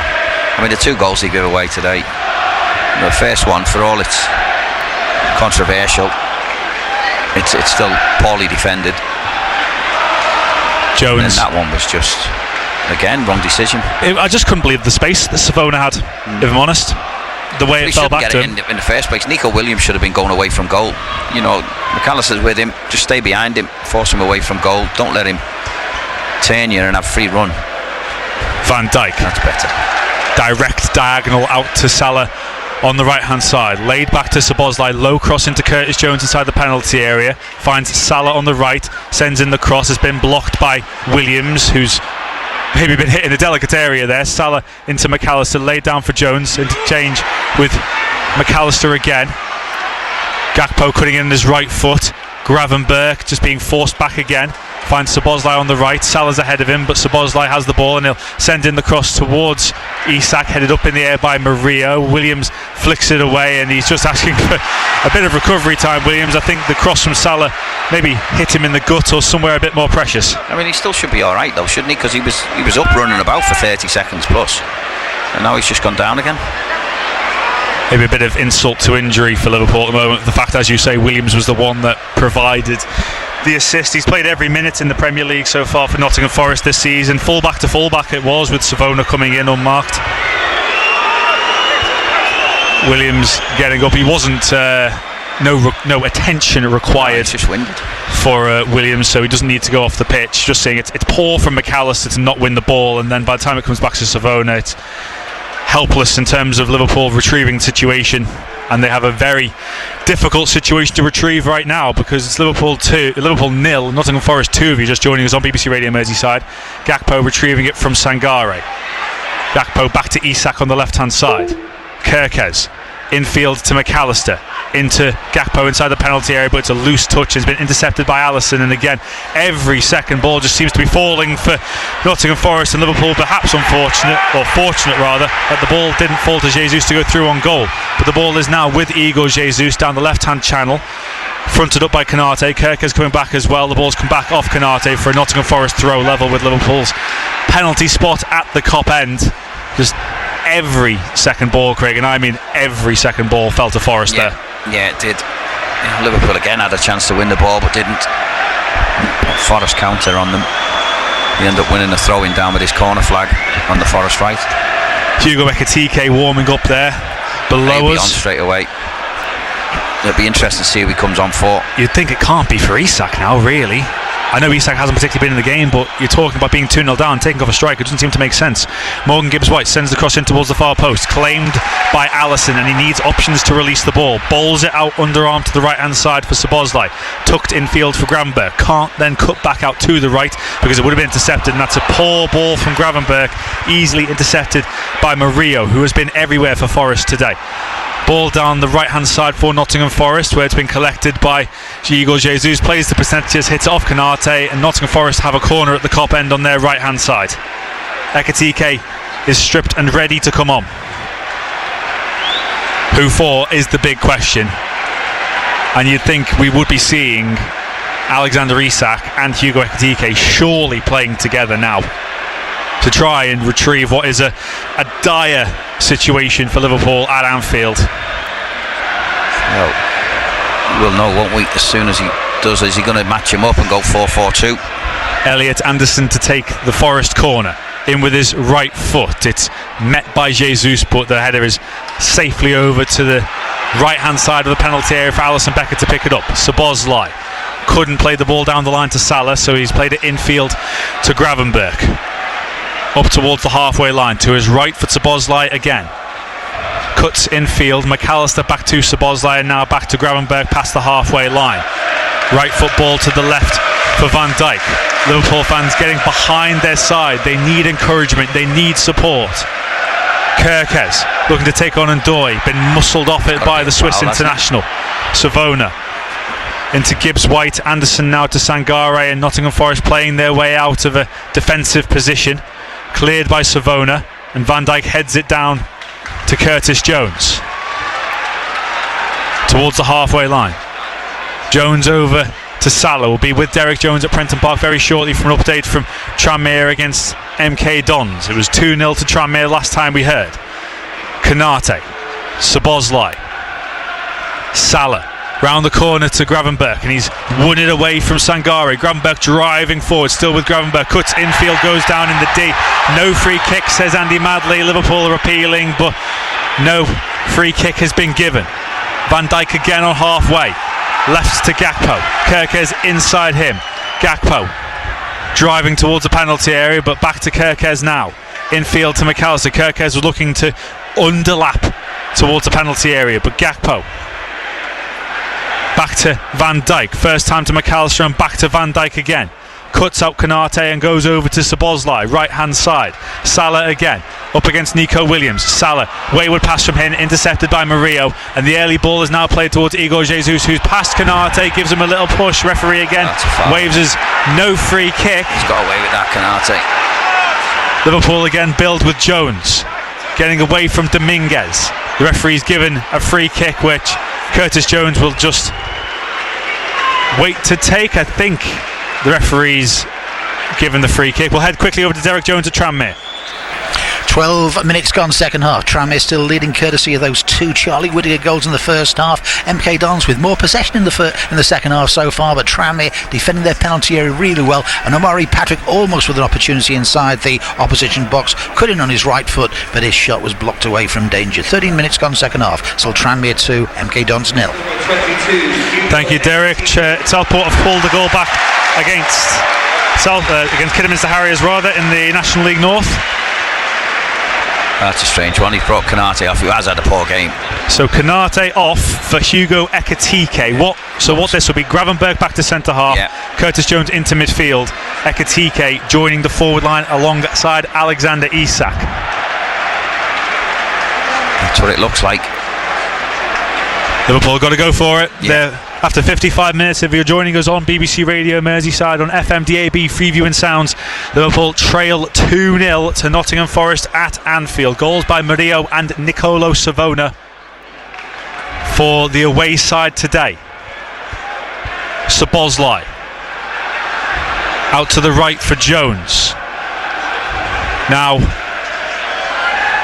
Salah again. Jones infield to Szoboszlai.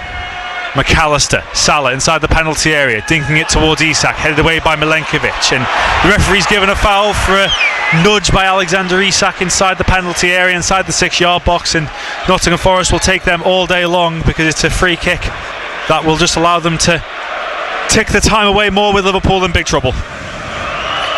Yeah, I mean, it's a decent ball dinked in, wasn't it, by Salah? You could just see there was barely anything, was it, from Isak? How do Liverpool, Craig, get back into this game? Well, they need a goal, that's for sure, Chris, and they need to play quick. They need to move Nottingham Forest about. They can't make it easy for Forest just to stay in their holes and shuffle across the pitch and make it difficult to play through, because at the moment they are really slow with possession, not switching it really. The times we've seen Van Dijk hit a long one, Salah's got 1v1, it's opened it up a little bit. But it's been too tippy-tappy, hasn't it? Everything's been in one area and it's been easy for Forest to flood it. Szoboszlai. Jones has stayed out at right back, so it's almost a 4-2-4, if you like. Ekitike joining the forward line. Salah back to Jones. Left football into Ekitike, finding some space, sending a low cross in. It's been cleared away by Milenkovic again with Isak ready to pounce. Anderson controls it and plays it back to Williams, and he'll clear it left-footed down the line, but it's gone out for a Liverpool throw-in. That was good, wasn't it, from Ekitike? Lovely little touch. Immediate burst of energy from the French international. Scored his first goal for his country in the week in a 4-0 win against Ukraine. What a goal it was as well. It was a very good goal. Ekitike started and finished it. Gravenberch. Salah again driving in from the right. Still with Salah into the penalty area now. Salah. McAllister out to Jones. Crossing position from him, but chooses Szoboszlai instead. He'll whip the ball in towards the penalty area. Blocked by Williams again, and Liverpool have a corner on the far side at the Anfield Road end. Well, they need the goal, don't they, just to change the atmosphere. Liverpool. Just to make Forest panic a little bit. Szoboszlai with the corner for Liverpool. Be a right-footed out-swinger. Liverpool have packed the penalty area. Every Nottingham Forest player is back inside the 18-yard box. Szoboszlai raises his left arm, sends in the cross. It's towards Van Dijk, but it's been headed away. Jones now collects it, plays it back out to Szoboszlai. He's blasted that back out to Szoboszlai, who did incredibly well to keep it in play. Szoboszlai back to Jones. McAllister. Infield now moving to the left hand side, but still with McAllister. He'll try and play it into Isak. It was a near impossible pass really, and it wasn't the required execution anyway. And Doy driving towards the right hand side and hits it off Kerkez. And Nottingham Forest have a throw in just inside the Liverpool half, and Liverpool again with Gakpo asking Sangare to hurry up with it, but we're about to see Nottingham Forest's first substitution of the day, and it'll be their club record signing Amari Hutchinson coming on. Crystal Palace have taken the lead at Wolves. Daniel Munoz with the goal there for Crystal Palace. So Rob Edwards' first game in charge of Wolves not going as he would have liked. Van Dijk wins the header, but the offside flag has gone up against Igor Jesus, and Liverpool will get going again. Kerkez. Van Dijk wafts the right foot ball out towards Salah, and he's taking it control. He's getting away from Williams. Salah towards the far side, blocked again by Murillo. Salah cutting inside Williams. Szoboszlai outside the penalty area on his left foot into Ekitike. The idea was correct. He looked to play it out to Jones to create the space for a crossing opportunity, but the ball was behind Jones and it flew out for a Nottingham Forest throw in level with their own penalty area. As we see Nottingham Forest's first substitution of the game, and it will be Amari Hutchinson coming on for Nicholas Dominguez. Number 21, Amari Hutchinson. But even when Liverpool are trying to do things right, it's going wrong. Yeah, I mean Salah there had loads of space, didn't he? Great ball out there by Van Dijk. He took a touch, he got past Nico Williams, opened up for him, and even the ball into the box, it was blocked by a Nottingham Forest player. They've done that so many times this afternoon. Substitution for Nottingham Forest as we tick past the hour mark. 60 minutes gone at Anfield. Liverpool 0, Nottingham Forest 2. Liverpool heading for their 6th defeat in 7 Premier League games. And at the start of the season, when we were doing our season predictions, our thoughts of how the campaign would go, never in a million years did I think I would be saying that sentence. But it is potentially about to become a reality. Liverpool need a big 30 minutes plus if they are to retrieve this situation. They can do it, but will they is the question. Gravenberch to his left for Van Dijk, cutting in towards Szoboszlai, who's in the inside right channel. His pass just about makes it to Salah past Ndoye. Salah back to Jones. Liverpool getting themselves into tight situations again, and Jones turning out, and he's giving it to Anderson. Nottingham Forest charging forward now. Over on the far side, that's good play by Dan Ndoye, who's hit it off Szoboszlai, and it must have come back off Ndoye because it's a Liverpool throw in. Ndoye swapping over to that left hand side after the substitution, which sees Dominguez go off. Van Dijk looking for Gakpo this time, headed away by Savona, the second Nottingham Forest goal scorer today. Ekitike driving in field to Szoboszlai, back left to McAllister. He's got plenty going on to his left. Kerkez in field. There's too much sideways and backwards, Chris, isn't there? When there's a chance to look forwards, Liverpool aren't looking forwards. There's not been enough penetration so far. Jones out to Salah, driving past Williams. The ball will deflect back off Salah to Curtis Jones. Infield to Szoboszlai, lovely back heel. Salah in now, past the few Nottingham Forest defenders, and the shot will go wide. Liverpool's biggest chance of the game, you've got to say. Salah cut in field, Ekitike maybe got in his way a little bit, and the shot is dragged wide with Salah's right foot. It's a goal kick for Nottingham Forest. Yeah, a lovely little flick, wasn't it, to get from Szoboszlai to get Salah in. He took a little touch and then just screwed the shot horribly wide, but Forest were plenty of bodies in and around Salah. Well, Liverpool need to come back from 2 goals down. That is exactly what Southport have done in the National League North. It's Southport 2, Kidderminster Harriers 2. Jordan Slew's second goal of the game there at Hague Avenue. Ekatike, McAllister can't get the ball past that Nottingham Forest pivot, and Sangare will win it back again. Savona, Gibbs White, he's lost out to McAllister. Is this the chance for Liverpool? There's ball forward there if Gakpo can get it right. Dinked over towards Salah, and he's in here. Mo Salah inside the penalty area. He's been shouldered off by Milenkovic. There's no chance of a penalty there. The referee waves play away, and Selza sent a long ball towards Dan Ndoye on Forest's left hand side into the penalty area. Dan Ndoye cutting past Curtis Jones and shooting. It's a good block. It falls to Elliot Anderson. He'll drive it low, and it's easy for Ellison to take. Complains about potentially a Liverpool penalty there, but Mo Salah just went 2 down to the challenger Milenkovic. Salah now up against Williams, cutting inside him and playing it into Isak. Murillo's there again for Forest to clear away, and Liverpool have a throw in level with the Forest penalty Isak's area. run there is miles away from the goal, isn't it? It's not even going in towards the goal. So even if the ball does make it to him, what's he going to do with it? Salah poking it into Isak. He scuffed his shot. Now falls to Van Dijk, heads it into Ekatike. Has to come back on himself. Van Dijk, every Liverpool player is at least 10-15 yards inside the Forest half. Szoboszlai gets it out to Salah, past Ndoye. Salah into the penalty area now, poking it back, deflects back to Szoboszlai, deciding what to do with it. Almost seemed lost with the ball there, but Szoboszlai collects it under the challenge of Ndoye.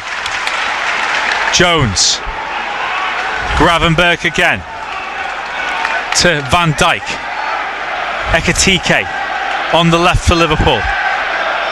We'll be with Tranmere shortly. Ekatike to the byline, cutting in field on his right foot, sending the cross towards the far post. Salah nods it down in the direction of Szoboszlai, but neither him or Jones could get on the end of it.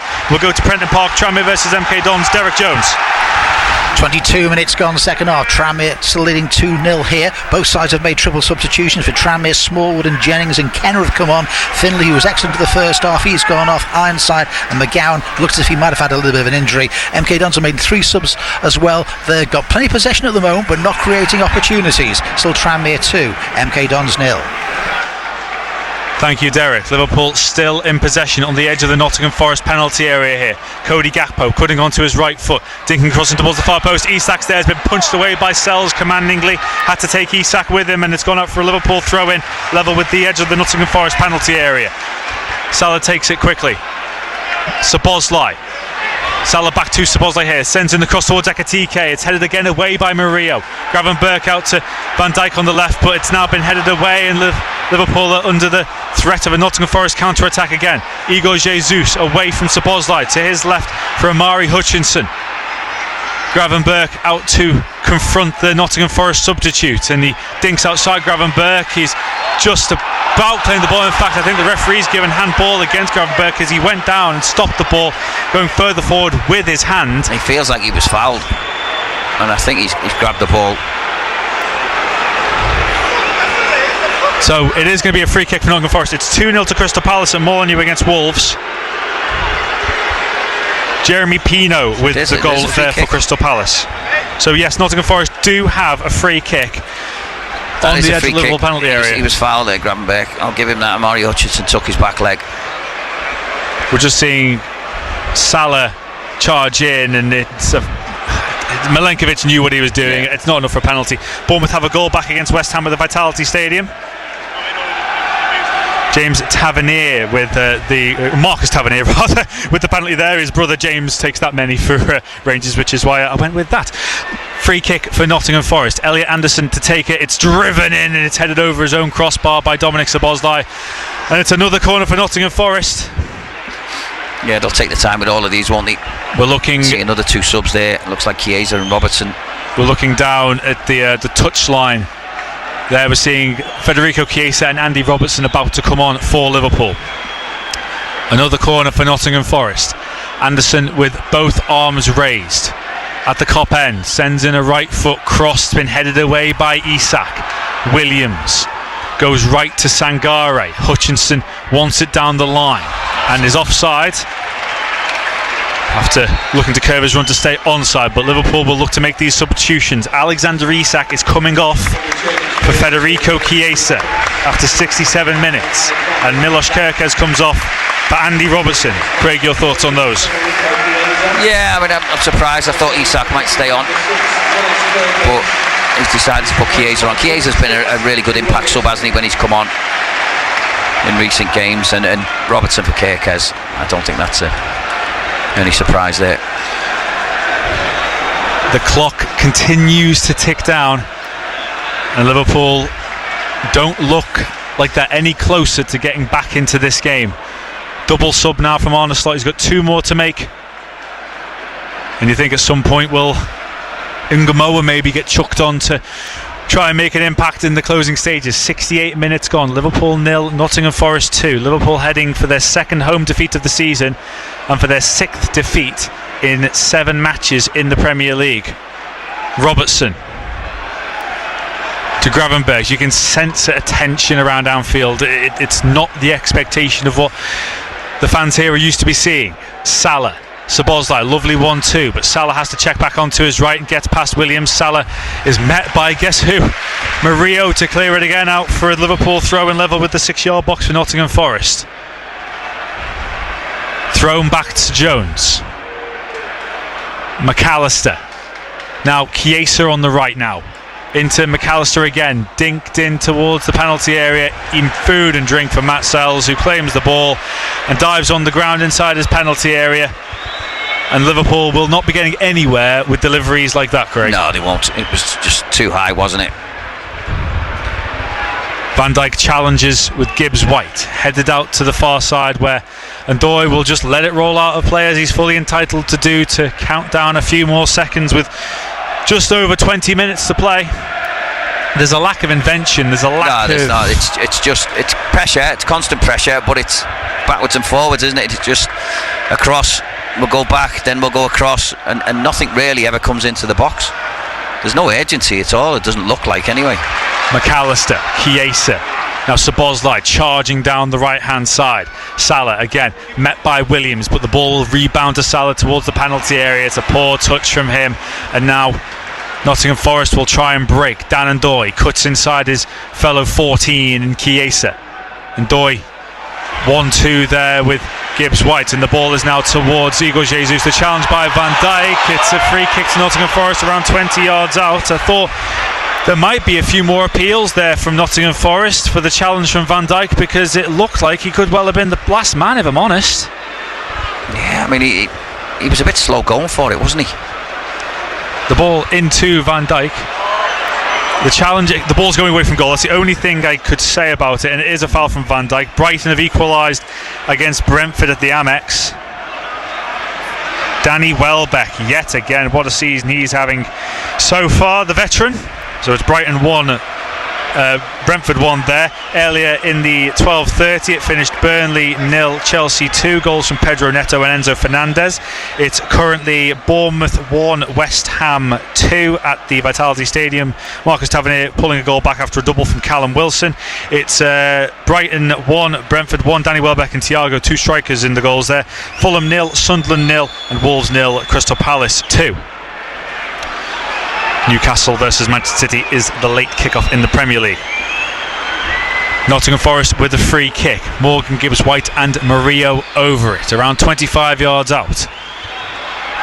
Gibbs-White with the right foot option, Murillo with the left. It will be Gibbs-White to step up. It's hit the wall, could fall back to Gibbs-White there. He can't get the ball, and Szoboszlai's come away with it, and as Gibbs-White looked to swipe it clear, but he's got to go back to Robertson, who can clear it downfield. It's been headed by Sangare, but it falls to Ekitike here into the penalty area. He'll be squirmed into the 18-yard box, cleared away by Milenkovic, and the referee's given another free kick to Nottingham Forest, who, I've said it all afternoon, Craig, they've just managed to get to every second ball before Liverpool and have won free kicks as a result. Yeah, they've defended really well as a team, you have to say. It's been frustrating for Liverpool. They're almost running out of ideas, aren't they? Yeah. And for this second half, we talked about, will Matt Sells have to make a save? He hasn't really had to make one all match, really, and I've just looked at the substitutes, really, in terms of an attacking substitution. it is Rio and Gamoa. Really, that is the only one that you could really rely on, unless Slot looks to change system again. As Van Dijk loses out again. The ball just goes out of play, but it will be a Liverpool throw-in on that far side. And he leaves it to Jones to take. 72 minutes gone. Liverpool 2, Nottingham Forest 0. Liverpool fans, if you want to get in touch about the show for the football phone-in, call 0800 731 9333. We'd love to get your thoughts after this one. If you want to text in 81333, start your message with the word Mersey. For WhatsApp 08000 321 333. Again, starting your message with the word Mersey. Ekitike is fouled just outside the halfway line. The D inside the Liverpool half by Milenkovic. Liverpool take the free kick quickly. Szoboszlai, Salah, right hand side, cuts inside of Williams, gives it back to Szoboszlai inside the penalty area. Szoboszlai into the box now. Szoboszlai again. Murillo is there to clear away as Liverpool look to shoot. Well, he took an extra touch, didn't he? Shifted the ball and then took another touch he probably didn't need. That's what Liverpool really have missed in those kind of situations. That drive, that maybe that penetrating motion in the final moment. McAllister exchanges passes with Jones, who loses out to Anderson, who can play the ball forward, look in the direction of Igor Jesus, and Van Dijk plays it calm and plays it out for a throw-in for Nottingham Forest, halfway inside the Liverpool half. And every time I see that, Craig, I just see the clock tick down, and more. You just think Liverpool have been maybe taught a bit of a lesson here by Forest in some ways. Ran out of ideas, haven't they? Liverpool, they haven't been urgent enough, haven't got the ball in the box enough, haven't asked enough questions for Forest. Jesus. Sideways and backwards and tippy-tappy for most of the game. Savona, Milenkovic, hooked forward by Anderson. It could fall to Hutchinson here, who was running deep. Morgan Gibbs-White was offside, but Hutchinson was onside on the right wing, cutting now onto his favoured left foot, driving outside of Robertson and still with Hutchinson. He's being doubled up on by Chiesa, gets it off Robertson, and Nottingham Forest have a corner at the Kop end. Chiesa there sums up, I think, what Liverpool fans are thinking. Craig waves his arms to his sides and says, where's the support? Where are we going in this match? Yeah. You can see the frustration, can't you? There's a couple of bits of players' body language. Elliot Anderson coming over to take this corner kick for Nottingham Forest. With 15 minutes to go, they lead 2-0 at Anfield. As Liverpool fans try to find their voice. Anderson with the corner for Nottingham Forest. It's towards the far side. Jesus meets it, and it's been headed into the arms of Alisson, who bowls out to Szoboszlai. Will be over for a goal at Prenton Park very shortly. Szoboszlai has got options ahead of him, but chooses not to select any of them and chooses to go back to Gravenberch. We'll go over to Tranmere very shortly, as I say, but Liverpool on the attack now with Curtis Jones. Looks to dink it to Chiesa, who's found up against his fellow Italian Savona. Jones, Chiesa, Robertson is on his outside. Chiesa towards the penalty area, onto his right foot. It's blocked. It falls back to McAllister. Van Dijk again, and now Gravenberch. Salah. Still, there's no impact from Salah in this second half up against his former teammate Nico Williams. Van Dijk out to the left for Robertson again. It's just sideways and backwards, and it's so easy for Forest just to get into their shape and be compact and make it really difficult for Liverpool to play through. Gravenberch. Salah on the touchline, being doubled up against by Ndoye and Williams. Back to Gravenberch. McAllister now short to Van Dijk. Chiesa again. Robertson with him. Now Robertson can't get it into the runner Chiesa, who wanted the return. Van Dijk. McAllister, Gravenberch. Salah was there for the pass, but he chose not to go there. McAllister, the frustration is growing because Liverpool are passing from side to side with no end product. Chiesa past Sangare. Chiesa sending it towards the far side, headed away by Nico Williams. Gravenberch collected again. McAllister. Liverpool has camped inside the Forest half. Szoboszlai will drive it low. It's collected by Sells. It's a comfortable save for the Belgian. We'll go over to Prenton Park. There's been another goal. Have Tranmere secured their second home win in a week? Derek Jones. Nervy moments is going to be, because MK Dons have got a goal back. Corner left-hand side, which was curled in, cleared away, but only as far as John Mellish, one of their substitutes, edge of the penalty area, and on the half volley, fierce shot beyond Joe Murphy to make it 2-1. But MK Dons may have shot themselves on the foot, because Lecco, who was booked very early on in this game for a challenge on Smith, has done exactly the same again. He's got a red card, so it's 2-1, but now MK Dons are down to 10 men. Thank you very much, Derek Jones. We are seeing Rio Ungamoa come on now for Curtis Jones, and Liverpool have probably thrown their last roll of the dice there, Craig, I think. Yeah. Hutchinson, left hand side of the Liverpool penalty area, cutting inside Robertson with ease. It's a good save from Alisson. It falls to Gibbs White, who's made it 3. How easy is that? Far too easy for Nottingham Forest. Morgan Gibbs White runs over to the left hand side, slides in front of the cop end with his fingers in his ears to celebrate. Liverpool ripped apart by the substitute Hutchinson. It was a good save from Alisson. It fell straight to Gibbs White, who finished calmly with his left foot into the bottom corner. Liverpool are heading for their 6th defeat in 7 Premier League games. It's Liverpool 0, Nottingham Forest 3. Well, no one covers himself in glory apart from Alisson here. Easy. Andy Robertson just stands off Hutchinson. He just cuts it back on his left foot as a free shot at goal. Should have scored, really. It was a great save by Alisson. He pushes it out, and then Gibbs White, there's plenty of Liverpool players back, but he just on his own stood by the penalty spot. Easiest left foot finish you'll see. Tucks it in. No chance for Alisson, because he's going back across the goalkeeper. And Liverpool have just not been able to get back in this game in the second half, and quite frankly at the end of it they are well and truly out of it. Too easy, too predictable to play against. Just moving the ball 5 yards here, backwards, square. There's been no penetration at all from them. And no sooner did Rio Ungamoa come on the pitch, Liverpool are 3-0 down, and Liverpool fans have said about the phone in earlier, do get in touch with you. There must be questions asked about Arne Slot, because getting beat at home against Nottingham Forest, getting beat at home any time isn't good, but getting beat 3-0 by Nottingham Forest. Liverpool fans, if you want to ask those very questions on our football phone in, it's 0800 731 9333. We're on air till 6 o'clock with Phil Munns and Craig Hignett, and there are plenty of questions to ask from a red perspective. Robertson gets a low cross in, it's been cleared away. Igor Jesus now for Nottingham Forest, and he's lost out to Rio Ungamoa, who skips past the Brazilian. Still with Ungamoa, it's gone off Scavona, but he hit it off Ungamoa for Liverpool, or for a Nottingham Forest goal kick. And there's been another goal at Tranmere Rovers. Derek Jones. 10 men of MK Dons are back on level terms here for the second week in a row. Tranmere surrender a 2-goal lead. This time it's the substitute Thompson Saunders. Too much space, edge of the penalty area, low shot away from Joe Murphy. 8 minutes left. Tranmere 2, MK Dons 2.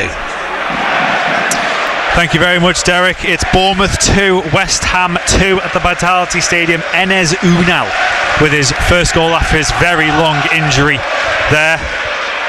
So Bournemouth have managed to come back today.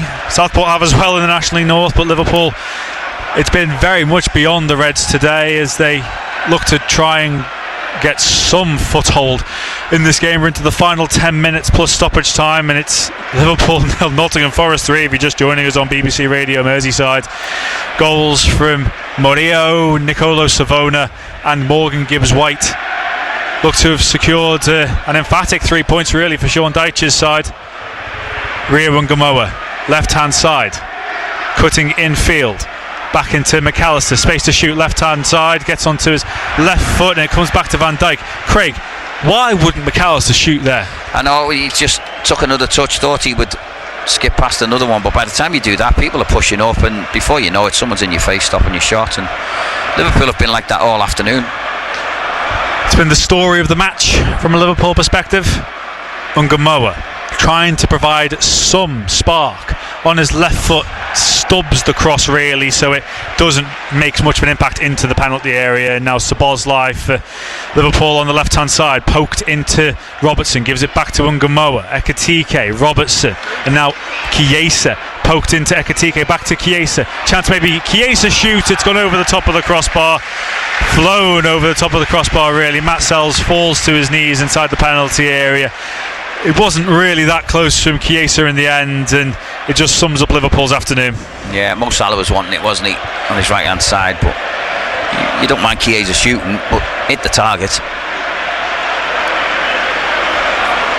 Fulham have taken the lead late on against Sunderland. Raul Jimenez with the goal there for the Cottagers.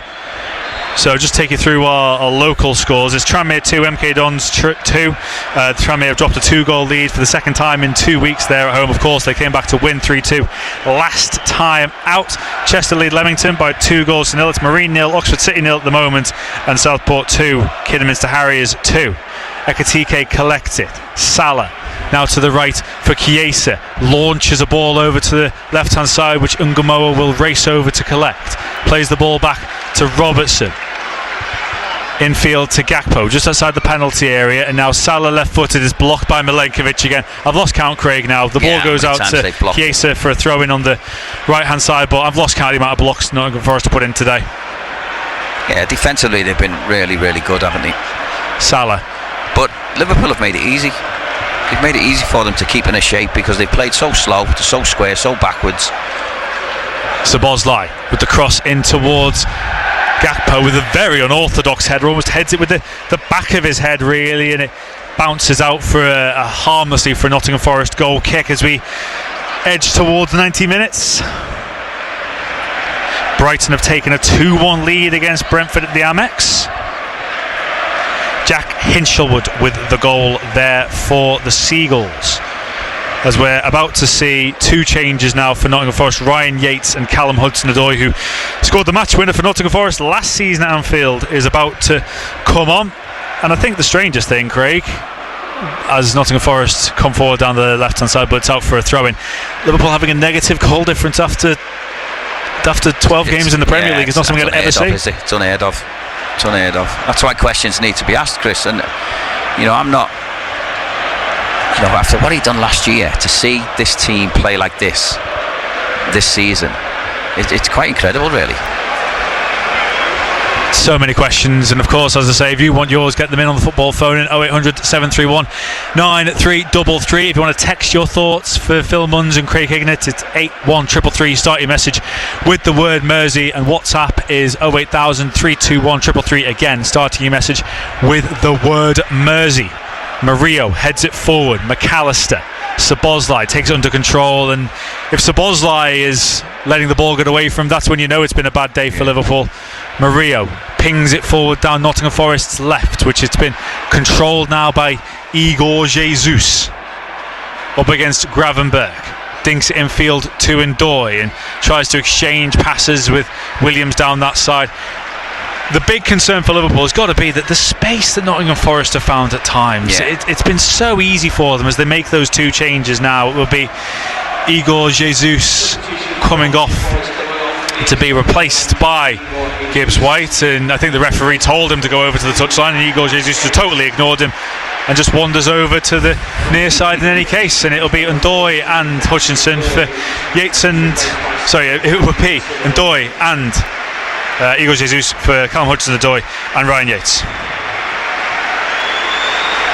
We'll go quickly for Tranmere Rovers from update with Derek Jones.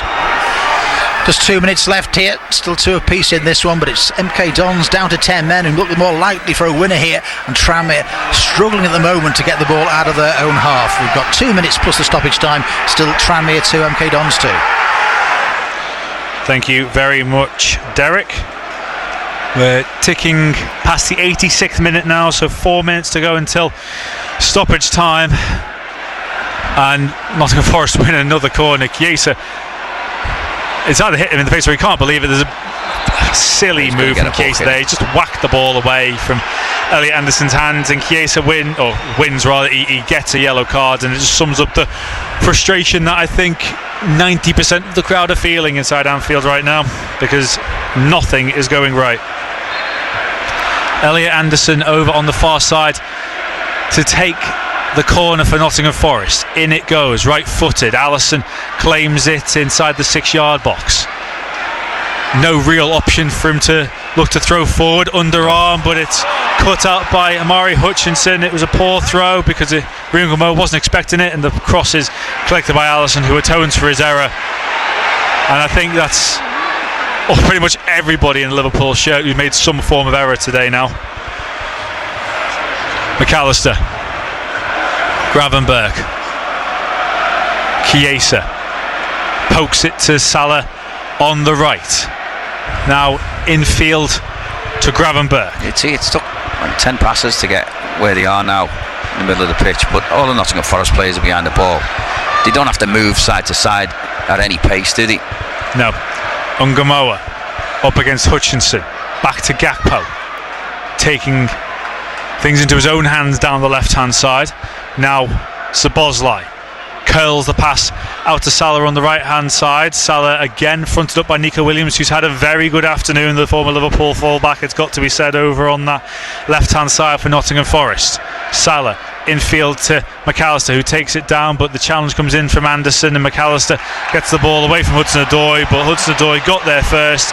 Referee gives a free kick inside the penalty area to Nottingham Forest. We'll see whether it was McAllister that got there in any case, but I thought it must have been McAllister because of the direction the ball went. We're seeing it now, McAllister coming down. I think it was the two came together, McAllister and Hudson-Odoi, and I wonder whether this could be a penalty, in fact. Yeah, well, VAR must look at that, surely. He's given a free kick the other way and it's not. Hudson-Odoi's foot has come down. I suppose the controversy, I say controversy, it's 3-0 to Nottingham Forest, but whether it would have been inside the penalty area, but it's been deemed very far outside, and it certainly didn't look to be happening where Sells is taking this free kick, as we see pictures from above. And it's got to be said, Craig, fans are making their way out as we tick up to 90 minutes, and it's a very bizarre afternoon going into evening, really, with Nottingham Forest leading 3-0. Reminder of one of the early days from the Klopp reign. I think it was when Crystal Palace won 2-1 here, and he said about fans leaving early on that occasion nearly a decade ago. Anderson challenging with Chiesa, and Anderson will just shepherd it out for a goal kick for Nottingham Forest. But you've got, there's that many games coming thick and fast. Champions League in midweek. Chris, it doesn't matter how good your players are. If you play at this pace, you're not going to win many games. You're going to make it easy for teams to come here and sit in the shape Nottingham Forest have and hit you on the break. And we've seen how much space Liverpool have given to Forest. Any team can come here and do that. Any team. And I don't even care if you're in the Championship or not. If they play like this in the Championship, teams that do the same. Yeah. I can't believe the drop off in performances, because it's not personnel, because we know what the personnel can do. Hudson-Odoi, 5 minutes of stoppage time. Amari Hutchinson to his right for Hudson-Odoi into the penalty area, back to Hutchinson, space to shoot onto his right for Hutchinson. Good block by Robertson coming in, otherwise that would have been 4 for Nottingham Forest. Anderson tucks it round the corner to Gibbs White, back heel to Anderson, showboating from Nottingham Forest in the penalty area at the Kop end. Gibbs White gets the ball back to Anderson, sends it towards Hudson-Odoi. It's deflected off McAllister, and Nottingham Forest have a corner in stoppage time. Well, by the way, there was 3 Forest players there was about 7 Liverpool players back, and they still managed to get a strike at goal, and it needed Andy Robertson to come over with a last ditch block to stop it being 4. Elliot Anderson over on the far side to take the corner kick short to Ryan Yates, being challenged by Ungamoa and by Gakpo, but Liverpool win the ball back via a throw-in, which Gakpo will take. Wanders up to the byline, really. Even now, Craig, I know it's 3-0, but even now the urgency isn't there, the aggression isn't there from Liverpool as they look to play their way out. McAllister now over to the left hand side where he charges through the centre of the pitch. Runners? Do you know what I mean? Where's the people playing on the back line to get forward? Where's the look at trying to play a longer ball, switch and play? Van Dijk to Ungamoa, dinking into Ekitike, who retrieves the ball from McAllister. Plays the ball out now to Chiesa on the right hand side. Chiesa now to Salah into the penalty area, cutting back in field, getting the cross in, but again Sells claims it under the attentions of Cody Gakpo, and just another attack for Liverpool that fizzles out and doesn't end in an opportunity, really. And it's been I wouldn't say comfortable afternoon, because there's been so many blocks for the Nottingham Forest defence, but it's been a comfortable afternoon for the goalkeeper, Matt Sells, I've got to say. You asked Sean Dyche how many times he's been here and been able to watch what's gone on here. How many times? Very, very rare, if any. Szoboszlai left for Robertson. He'll send the cross in towards Chiesa. It's headed up in the air and behind, and another goal kick for Liverpool with less than 3 minutes of second half stoppage time to go as we look around the Kenny Dalglish stand, the Anfield Road end and the Kop end as well, and there are fans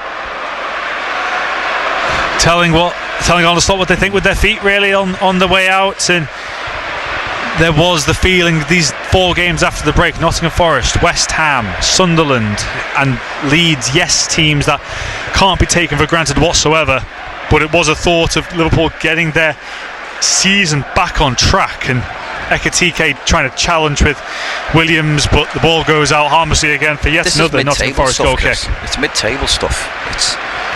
It's with also runs where you wouldn't think Liverpool would be. Mid-table as well, Liverpool are, Craig, let's be honest. Yeah, whether that's system, but they've played the same system for years now, and they played it so successfully again last season. This is a bit different this season. He's got a few of his own players. Liverpool have spent a lot of money. Certainly won't have seen this coming. FSG. Salah. Milenkovic now. And that's why I think you need to ask to questions. Hudson-Odoi. Gravenberch. McAllister. Now to see Robertson. The desire of Forest trying to close Liverpool down. They've been very, very solid today. The Forest defence. McAllister left-footed to the right-hand side for Gravenberch. Szoboszlai to Chiesa, trying to poke it into Salah. Still with Chiesa into the penalty area, and the challenge is there by Anderson, who's been very good again for Forest. McAllister challenging and battling, and it comes to Salah in the penalty area. Pokes it back to McAllister, who lets it run, and Chiesa's shot is blocked. Can you believe that? Looked like a clear opportunity for Liverpool, but again Forest getting the block in at the last. Ekitike cutting onto his right foot. Ekitike back heel to Chiesa, left hand side of the penalty area, dinks in the left foot cross, cleared away by Milenkovic. 30 seconds to go and Liverpool win it back with Rio and Gamoa being driven back by a combination of the Forest players. Pokes it towards Robertson, flies out for a goal kick. And again, if anything summed up what Liverpool have tried to achieve this afternoon, it was that blocked shot from Federico Chiesa that was flying into the back of the net. Yeah, Murillo again, wasn't it? Just putting his body on the line, just sliding across in hope more than anything, and it hit him square in the stomach. Still feeling the effects of it. Into the final 5 seconds at Anfield. In fact, the referee blows the final whistle and it is ended at Anfield. Liverpool 0, Nottingham Forest 3. The Reds started the game well. Chances and opportunities came and went with blocked shots. Nottingham Forest blocking everything that came their way, but then the breakthrough was a controversial one. Murillo burying a left foot chance from a corner in the 33rd minute when it looked like Dan Ndoye was blocking Alisson's vision of an offside position.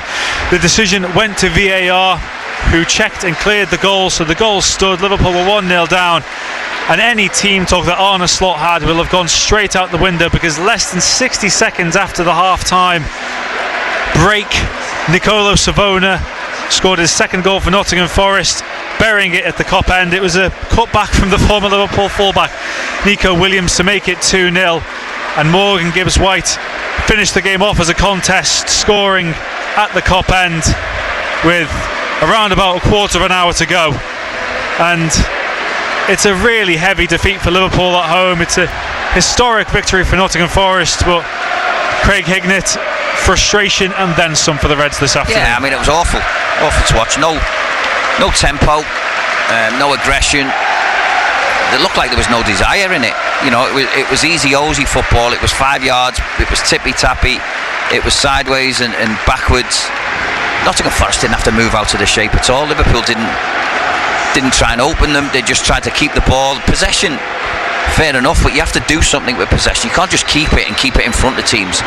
Like I said before, it doesn't matter what type of team you are and what level you are. If a team keeps playing it slow and in front of you, that's easy for you just to adjust and stay in your shape. And as long as you're disciplined, you're always going to be in the game. And then on the other side of it, they looked like they were the aggressive ones. They were getting forward. They put their bodies on the line when they had to. It was really disappointing to watch Liverpool. I haven't seen Liverpool. I've seen some poor performances this season. This one's right up there with them. I also think that's the quickest I've ever seen Liverpool get off the pitch. Yeah. after a game. Every Liverpool player, there's big McAllister. problems, Chris. There is big problems. I said it before the two games against Madrid and Villa. Big performances needed, and we got them, but it's gone backwards again. Heavy defeat at Man City, 3-0. Heavy defeat here after the international break, 3-0. No goals scored, 6 against, and a minus goal difference. I've never seen that in the league. So he's got massive problems, Arne Slot, and he'll have to answer some questions, some tough questions. And FSG, if they are watching properly, they'll have questions as well. How aware do you think Arne Slot will be of that? Hugely. As a manager, you live it 24/7, so you can't get away from it, regardless of what happens. He'll know what's happening. You know, the outside noise will get in. It's up to him to prove he's the man to see it out and change the way it's going. Because at the moment, I can't see them challenging for a Champions League spot. Liverpool suffer their heaviest ever defeat to Nottingham Forest at Anfield. It's finished here. Liverpool 3. Definitely not Liverpool 3. It's not, I wish. It's finished here. Liverpool 0. Nottingham Forest 3. Total Sport. BBC Radio Merseyside. That's a hard one to take, Liverpool fans. 3-0 to Nottingham Forest. And as Craig and Chris were mentioning in commentary there, Liverpool never really seemed to be up there with the tempo, never really seemed to be creating the big chances. What is going wrong at the moment, Liverpool fans? Because it seems like it's not just one thing. Maybe more than one thing is coming together to just create this kind of mess that Liverpool are in. Liverpool are mid-table. Okay, it's tight and they're 2 points off the top 4. But Liverpool with a negative goal difference after 12 games of the season after blowing everybody away to win the Premier League title. What's going on? And do there need to be questions now asked about the manager or about the players? You tell me. Liverpool fans, get in touch tonight. The fan phone in is on 0800 731 9333 is the number to call. You can chat with myself and Craig Hignett at Anfield. Let's hop around the grounds though for the full-time reports. There was a dramatic afternoon at Prenton Park, Derek Jones. Yeah, second week in a row, Tranmere surrender a 2-goal lead. Couldn't find a winner right at the end this week though, so it's finished Tranmere 2, MK Dons 2. First half, Tranmere much the better side, ahead on 9 minutes. Bruff's cross from the left, half cleared. Joseph with a lovely ball through to Whittaker, can't finish by him, and Tranmere had the lead. Then on 27, Charlie Whittaker making 2. McGowan's curling ball forward. MK Dons thought it was offside. Play on, said the referee, and Whittaker was there before the goalkeeper to lob it over the top of McGillivray, and Tranmere had that 2-goal lead. Into the second half, well, MK Dons certainly had more possession, but Tranmere were keeping them at arm's length. There were triple substitutions at both sides on the hour mark. Did that make a difference? Certainly Dons started to get more possession in the midfield, but it was 77 minutes before they got a goal back. A corner right hand side, cleared to the edge of the penalty area, and the substitute John Mellish firing in a left foot shot past Joe Murphy to make it 2-1.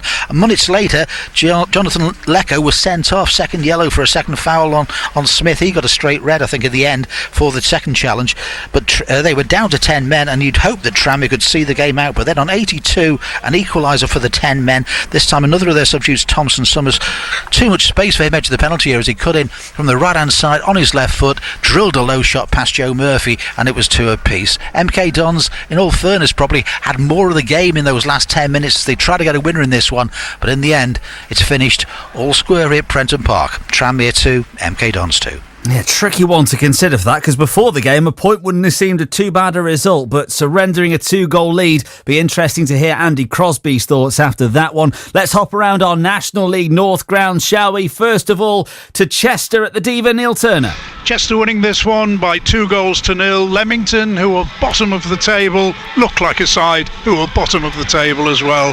Chester never really had to get out of third gear. They led 2-0 at half time, and in the second half they did ease off the pressure a little bit, but Leamington hardly made any dent in the Chester defence, and their only chance came 3 minutes into added time. The 2 goals that came, first on 7, Dylan Motley-Henry, a free kick from Lewis Lee, headed home by Motley-Henry from close range.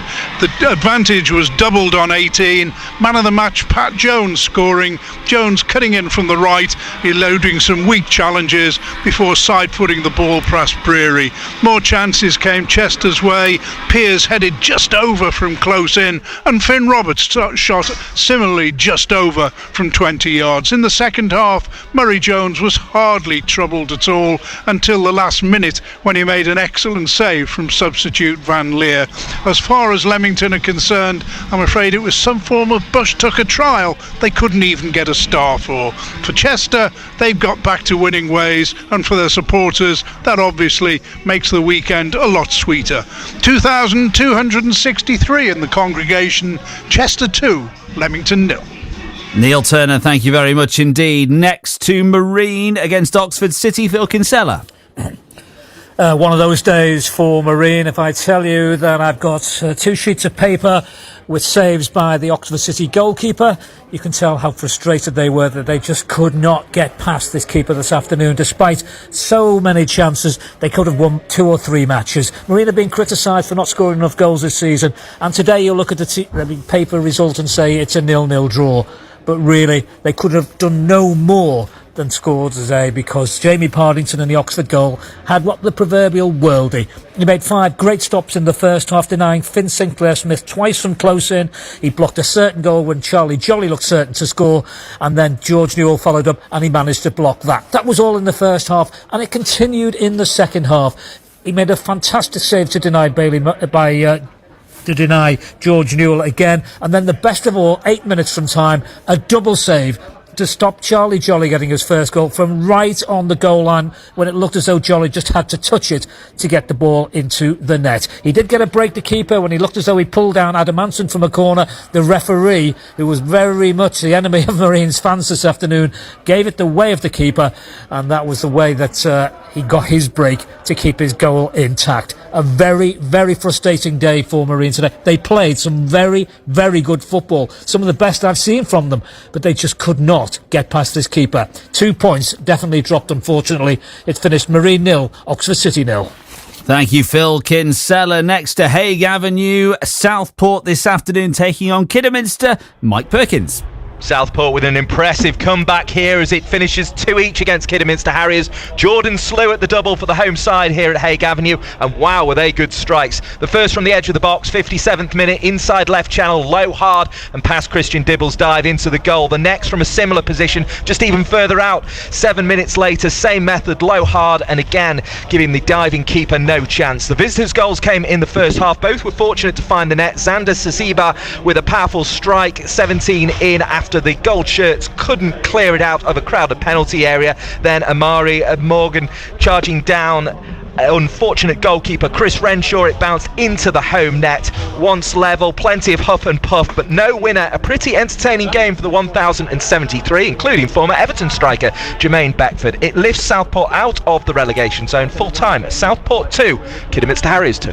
Mike Perkins, thank you very much indeed. Elsewhere, full times from the Premier League: Burnley 0, Chelsea 2, Bournemouth 2, West Ham 2, Brighton 2, Brentford 1, Fulham 1, Sunderland 0, Wolves 0, Crystal Palace 2. But there is only one Premier League game that we'll be chatting about over the next hour. That is the shocking defeat that's come at Anfield. Liverpool against Nottingham Forest. They've won it by 3-0. Forest. Fan phone in on the way, 0800 731 9333, or you can send a WhatsApp like Ray in Warrington. Players not motivated, not playing for slot. This can't go on. 2 games to save his job, says Ray in Warrington. Has it really come to that? 0800 731 9333. This is how it sounded on BBC Sounds and BBC Radio Merseyside this afternoon. Elliot Anderson to take an in-swinging right foot corner for Forest on their left-hand side. In it goes towards the 6-yard box. It's been headed away. It could fall at the far post. It's in! Forest's first chance and they've buried it. It's Maria with the far post, the centre half. The corner fell to him. He took a touch with his left foot and he drills it into the bottom right hand corner past Allison. No chance for him. Liverpool behind again at Anfield against Nottingham Forest. Liverpool 0, Nottingham Forest 1. He's asking to have a look at VAR because it feels like there's a player in his way. It does appear that there is some sort of check going on. The referee is speaking to Van Dijk. Van Dijk has the ball in his hands. We're just seeing, so the corner comes in from Anderson into the 6-yard box. It's been flicked on. it's whether Dan Doy is offside in front of Alisson. It would be his left foot, if anything. Well, that'd be their way in, wasn't it? I don't think they're going to cut Sangare in towards Jesus. It could fall for Jesus here. He shoots and he scores. It's 2-0 to Nottingham Forest. Controversy because Liverpool are claiming handball, and I think handball has now been given against Igor Jesus.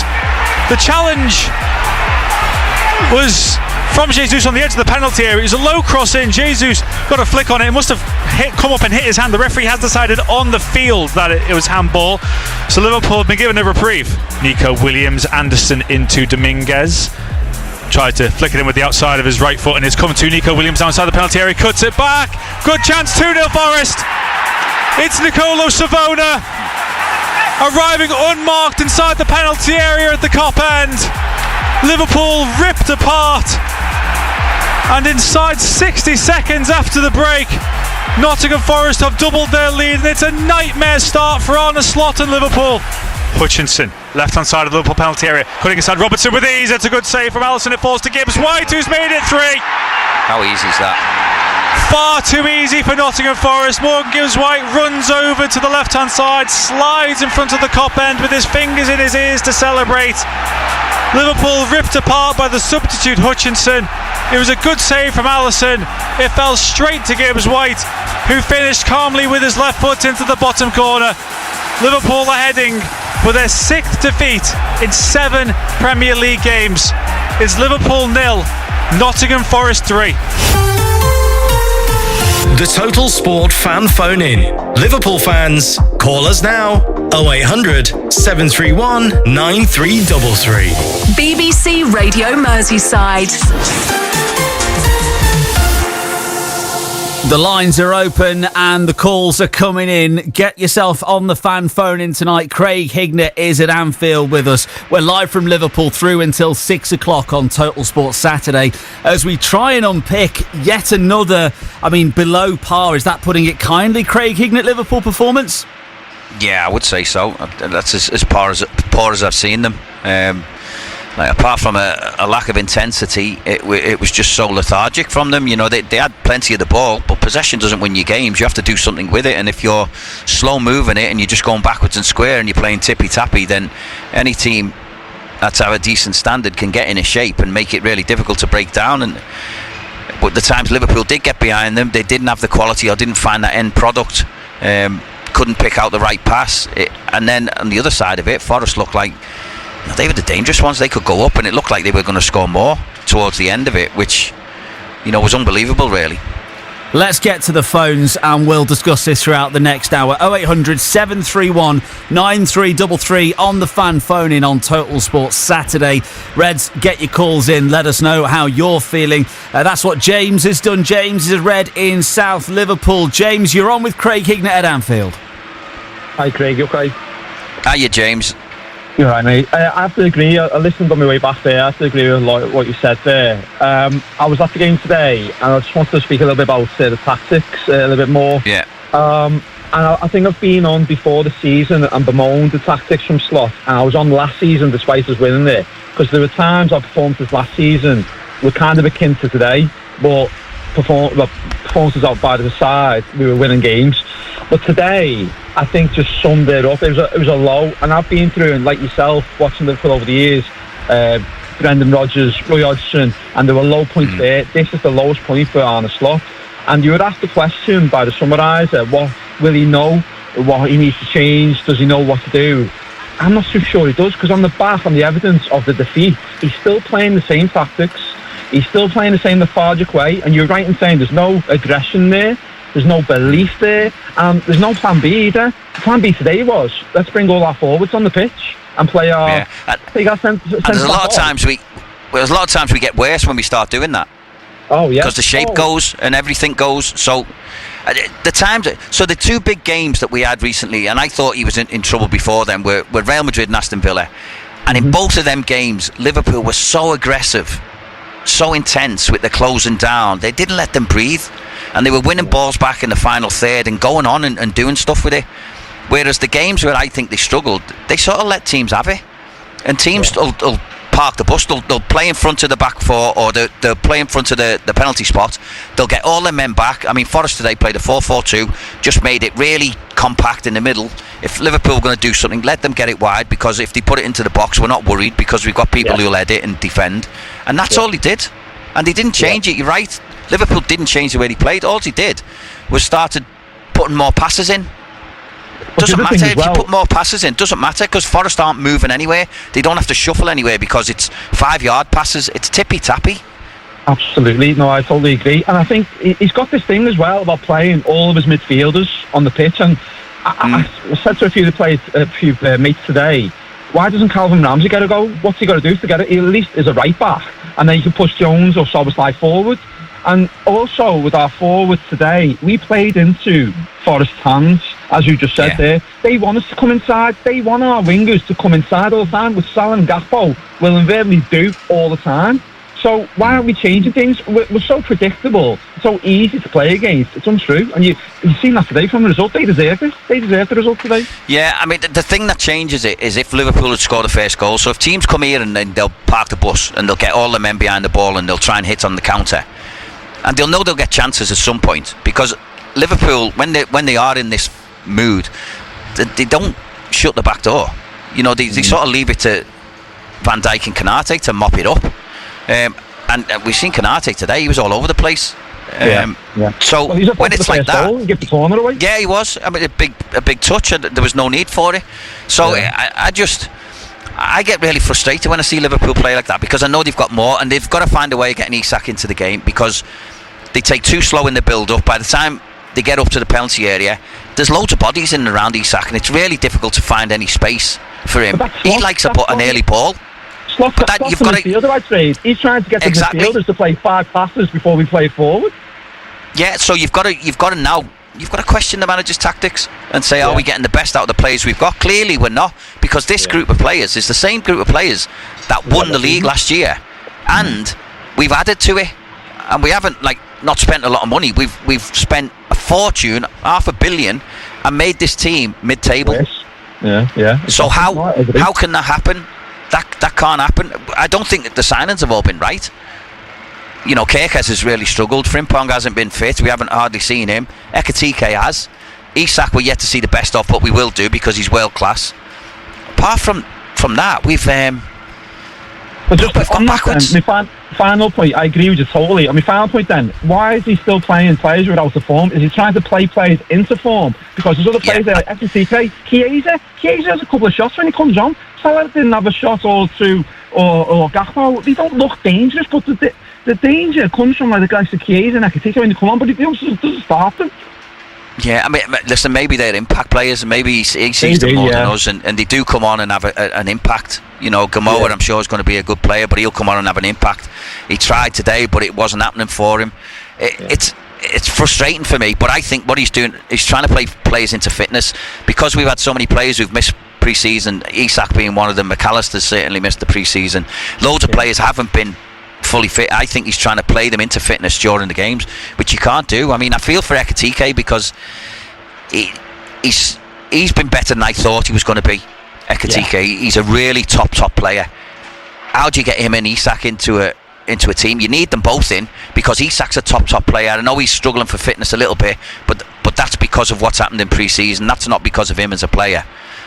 He's playing for fitness, and he's struggling for his fitness, and to find out his role in the team, if you like, because there is a severe change for him, and he's going to take time to find out, and the players will, to get him into the games. But how do you fit them both into the team? Do you go you 3 at the back?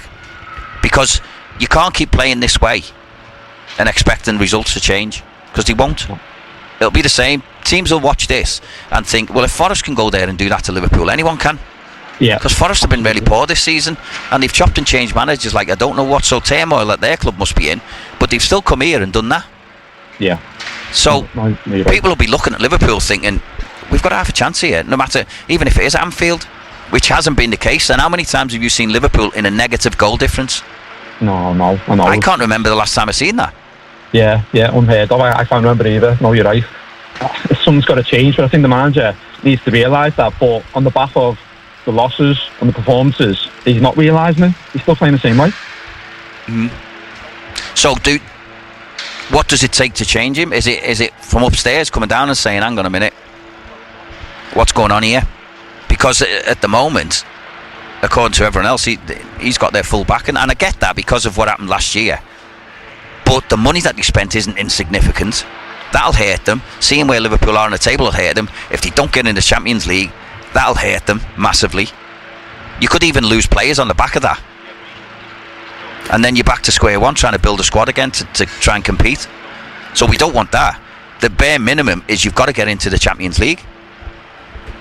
James, thank you very much for your call. James in South Liverpool. Cheers. We've got a few more calls coming in. You've got time to do yours as well. 0800 731 9333. What do you think about what James and Craig have been chatting about there? The tactics. How much do you blame on player mistakes, on the manager? We've got a couple of messages in here and we'll get back to the phones in just a second.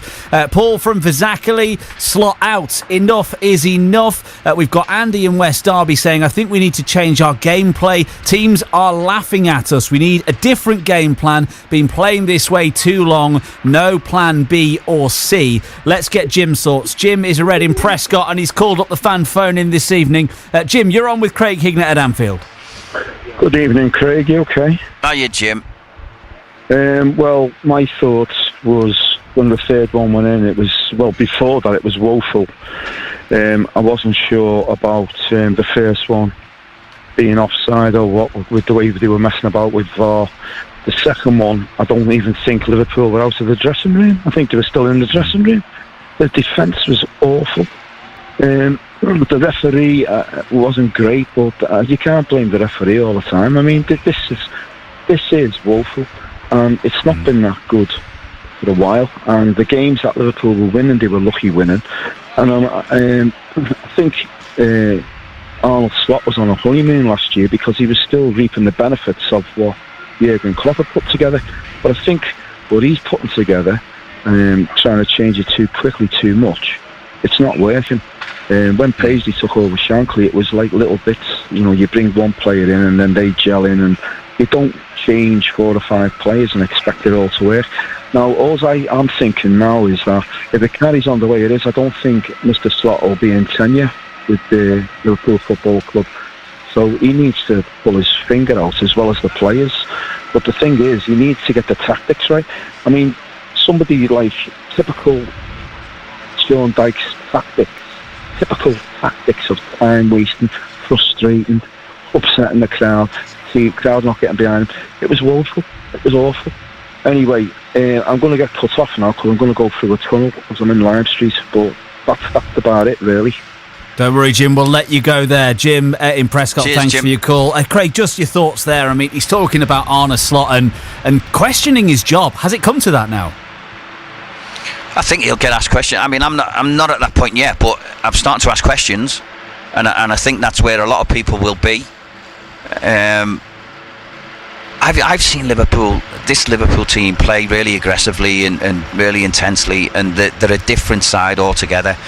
That was gone, and that's been gone. I mean, that was what they've lost 6 of the last 7 Premier League games. I can't remember when the last time they did that. I can't remember. So you have to question it. You can't just let it go on and on. These players are more than good enough to be beating the vast majority of teams in the Premier League, if not all of them. And on their given day, they'll beat all of them. But the application that I've seen today isn't the application I've seen with title-winning Liverpool sides. The aggression is certainly missing. The closing down. When you get teams like this who want to sit, you've got to be really aggressive with them, and when they're trying to play out, you've got to get on them, because you end up winning the ball in final thirds and they'll be out of position because they're trying to spread out and play. That's when they don't want to give the ball away. That's where Liverpool will benefit if they are aggressive, but they weren't. They were sort of letting them have it today and playing out and giving them loads of time to get back into the shape and making it difficult for Liverpool to play. It was one of them a performance that was just nah. Do you know what I mean? There's no word to describe it. It was just nah. Yeah. No, I know what you mean. Like typical middle of the road, nothing exceptional about it.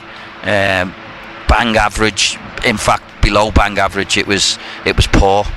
Yeah, that's where I've got to with that performance. No worries. Let's get back to the phones. We've got Paul, who's a Red in Highton. Paul, what do you make of all that? I mean, Craig Hignett there describing it as poor, and you heard the numbers there, 6 defeats out of the last 7. What is going on, Paul? I think there's a lot going on, isn't there?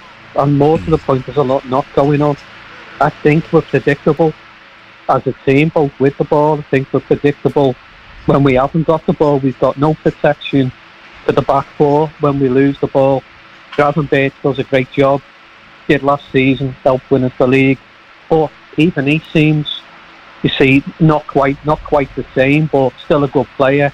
But you've got to have protection for your back four. When you've got the ball, you've got to play to your players' strengths. You've bought Isak, and Isak was used to good wingers and also early balls where he could run onto a ball with through balls. Where are the through balls? Where's the looking up and playing the ball early when people are getting off the shoulder of players? It's not there. It's not there. We're just keeping the ball. Sometimes we're not actually keeping the ball. We're squandering the ball. There's no width. Because I know it's been said early on in the some parts of the phone-in with the wingers that we've got. They'll cut inside. They're more a little bit like inside forwards. You can live with that, providing you still got people that go outside defenders. We're not stretching teams at all. So it's all congested when we've got the ball, and we're making it easy for teams to play against us. The other opinion that I've got with this is it's also a very ordinary league. I don't look around and think some of these teams are outstanding. A lot of these teams are not better than what we were last year, but it's us that have seemed to lost our way. I know there's a lot of other things that have gone on both in pre-season, a lot of changes, but I think most people would have said those signings would have made a great big difference, but we're struggling to accommodate them and we don't seem to have a plan. Yeah, I would agree with that, Paul. I think sometimes we're trying to put square pegs in round holes, just trying to get the good players on the pitch, or what he sees to be the good players, or the ones we've spent the money on. Wirtz has been a real issue for him, trying to get him a position where he can affect things. Yeah, I think that the change in football as well, isn't he? Yeah, he is. There's no doubt in his quality. He's a world-class footballer, Florian Wirtz. Yeah. But it's trying to get all these footballers into a balanced team and a balanced way of playing. And I agree with you. I think the times we look forward and don't play a ball, there were so many. And Isak needs that. He needs to run onto balls. He needs space in behind him to run onto balls. We haven't played that way for weeks now. We haven't. But if you look at the goals that Isak scored actually against Liverpool, there was one last season, I think, where they won the ball, he smacked it up to Isak, he held it up, he pushed it past Van Dijk and smashed it in the corner. Yeah, and then smashed it in, But by the way, we know each other, Craig. It's Obi. You know who I am. Oh, right. From the past. Yeah. But anyway, you're right. I'm not too bad, mate. I'm good, thank you, apart from the results. Good lad. Yeah. Well, me the same. I can't remember a time where I've not looked forward to going to the games, and at the minute, because I don't know what I'm going to see. I was just going to say, it's not what nice. You're going to be getting, but you know what? All the players are there, and I don't want to condemn Slot, because if he's such a bad manager, how does such a bad manager come in and win the league in the first season? He's no idiot. He's won the leagues in other countries. Do you know what well. I think? I think because he has had a load of players come in. And last year it was little tweaks, and he was clever last year because what he did was just tweaked it a tiny bit, but still let them play the way Jurgen played. It's like this year. Yeah, but this year I think he's gone quite a bit away from that. And the times we've seen Liverpool good, when, like I mentioned, the Villa game and the Real Madrid game, where they were aggressive and they were on the front foot. There was an energy about the team. Yeah, a real energy. Today there wasn't. It was almost they were almost lethargic today.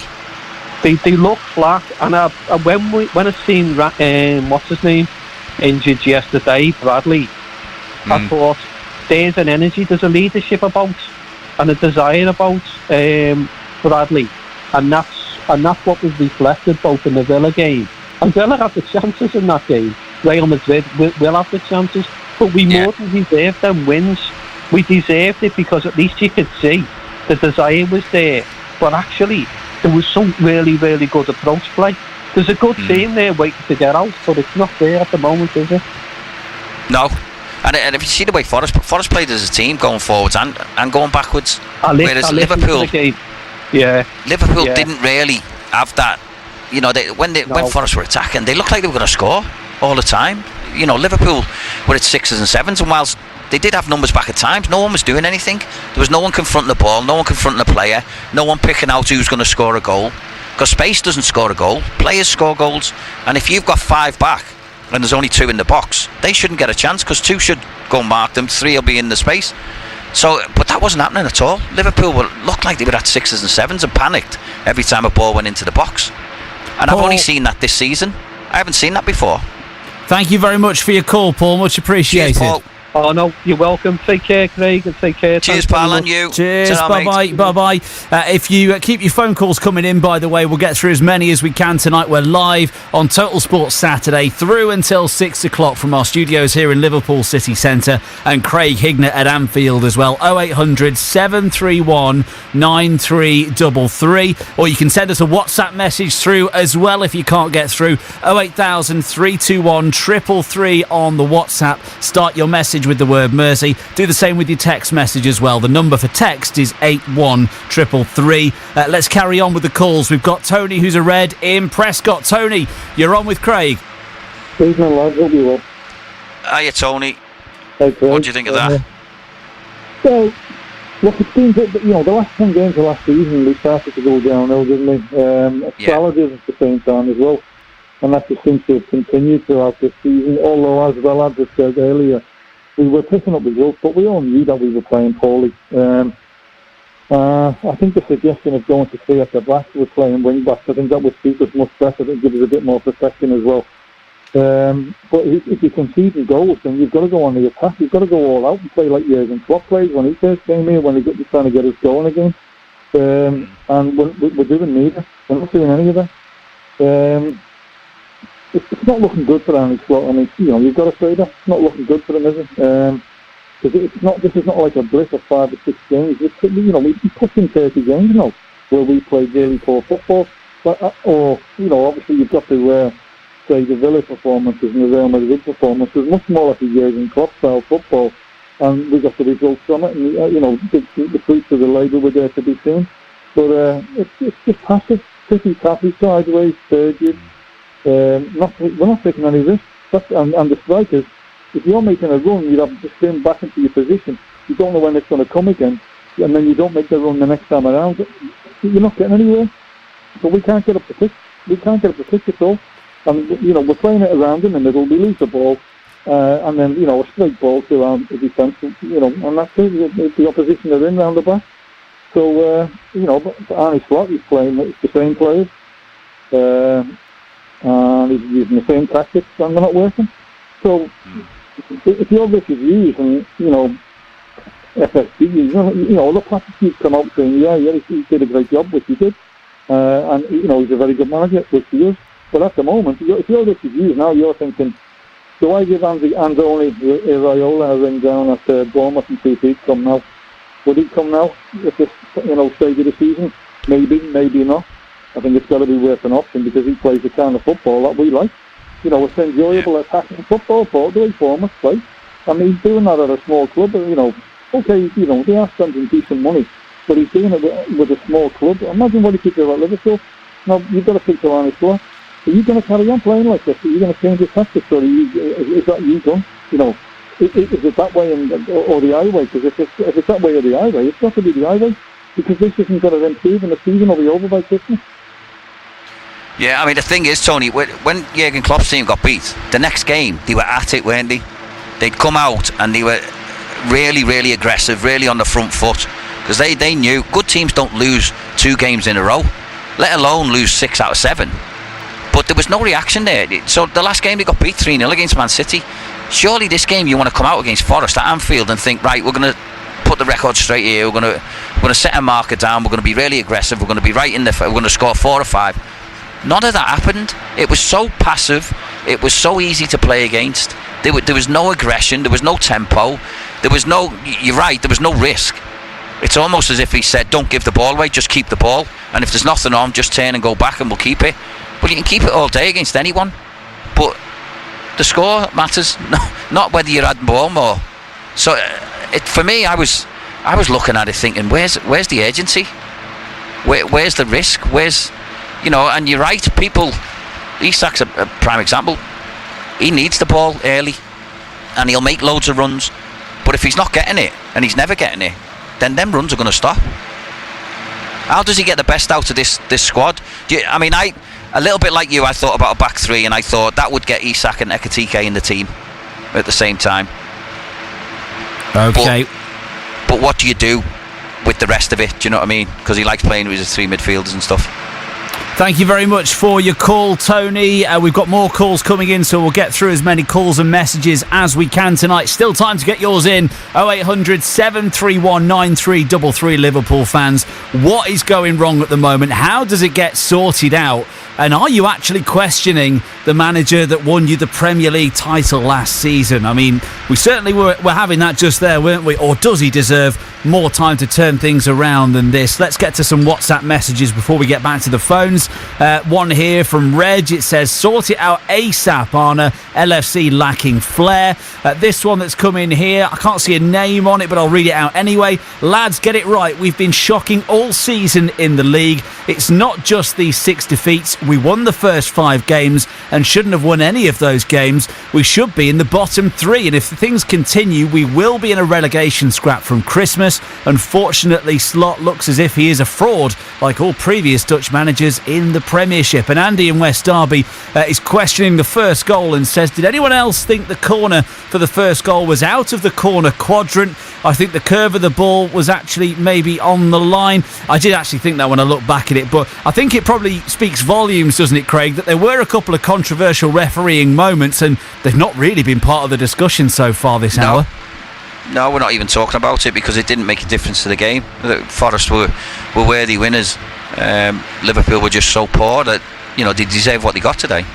Lee is a red. He's been to the game this afternoon. Lee, you're on with Craig Hignett at Anfield. Hello, Craig. Hello, lads. Hiya, Lee. I think we're being a bit generous, to be honest, mate. I think we're saying where we got beat 6 and 7. Right, the last 60 games we played maybe 15 good games for that.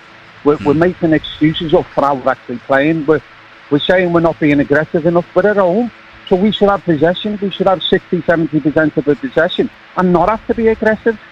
We're chasing the game from the very first minute. Yeah. Listen, I think you always have to be aggressive when you haven't got the ball. But so mate, when you haven't got it, we're playing at home. Yeah. So when we've got it, we should be having 60-70% possession. Let them do it. Get our formation right, and then get the ball back off them. Force them to make mistakes. So we're not an aggressive team, really, to be honest. But we're all looking at excuses. We're just being poor. I said we played 15 good games in the last 60. We won the league by playing poor. Right? We won 2 games this year by last-minute winners. Take all them away, and we're just not good. Right? We're looking at a system.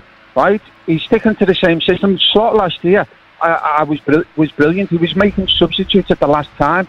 And when everyone thinks, okay, it's time to make a sub, he'd actually make them. Now we're desperate to be able to come on. You said before he's playing Isaac, or you said he's playing players into fitness. Only really Isaac and McAllister. Right? If we're after the goal today, then why is Isaac coming off? Why aren't we changing that? We did question that. So when he does make subs, more often than not, he makes the team worse because it changes the shape and we go all over the place. But why can't we change? If you look at the chance, well, we can, can't we? But we can go 4-4-2, can't we? We played 2 down the centre. So I did say. So today I said, would we match them up? Because you would think, 4-4-2. If we match them up, you would think we've got better players than them, and it might change things a little bit. But he didn't. He stayed with the same formation. But do you think he's getting a little bit cocky now? Now the reason I say that, to be honest, is yourself playing a game. He changed it. Now the players don't stay in the hotel overnight, right? But players, especially the 12 o'clock games, they're getting up at 6-7 a.m. to come to the match. Yeah. Right, then well, listen, I'm sure they'll have to look at all that because that all goes into it. You know, players shouldn't really be getting up early on a match day. They should be being well rested, getting up, having a little bit of breakfast, and not rushing about, and certainly not getting up that early. And then you wonder, you know, if they're at home, what time do they go to bed? Yeah. So you don't know, do you? Preparation's key. We just don't look prepared. First 5 minutes. I was speaking to an ex-player this morning. Right, centre back for Liverpool. I won't mention his name, but I said, when did it change when centre backs can only play left or right? Right, when can you only play in one position? If you're a centre back, you play on the left or the right. So if we're struggling, right, why can't Van Dijk move across from the left to the right and then keep Szoboszlai in midfield? Right, last year he was one of the top 4 players, probably best player in the second half of the season. But we're getting him out of midfield to play him right back. Where's he more going to show an impact? Yeah, that again goes to, you know, the 2 right backs that we've got. Yes, Bradley's really good and he's going to be a top player, but at the minute his body's letting him down. He doesn't get a proper run of games. I'd love to see him play 25-30 games in the spin, but he doesn't. Frimpong's the same. Yeah, but so, you can't. Frimpong's not really a right back. But if you could have picked today to start with Curtis Jones at right back or Szoboszlai at right back, and the other way round, Curtis Jones in midfield or Szoboszlai, who are you going to pick? Well, listen, what's wrong with Joe Gomez playing right back? Sorry to interrupt you, Lee and Craig. We've got Arna Slot, who I'm sure you're both very keen to hear from. He's here speaking with Match of the Day. Arna, what are your thoughts on that today? Another big disappointment. Started off quite well the first half hour. Got our chances. But I think throughout the whole game they threw themselves in front of every ball, every shot we had. That's also what they did in the first half hour.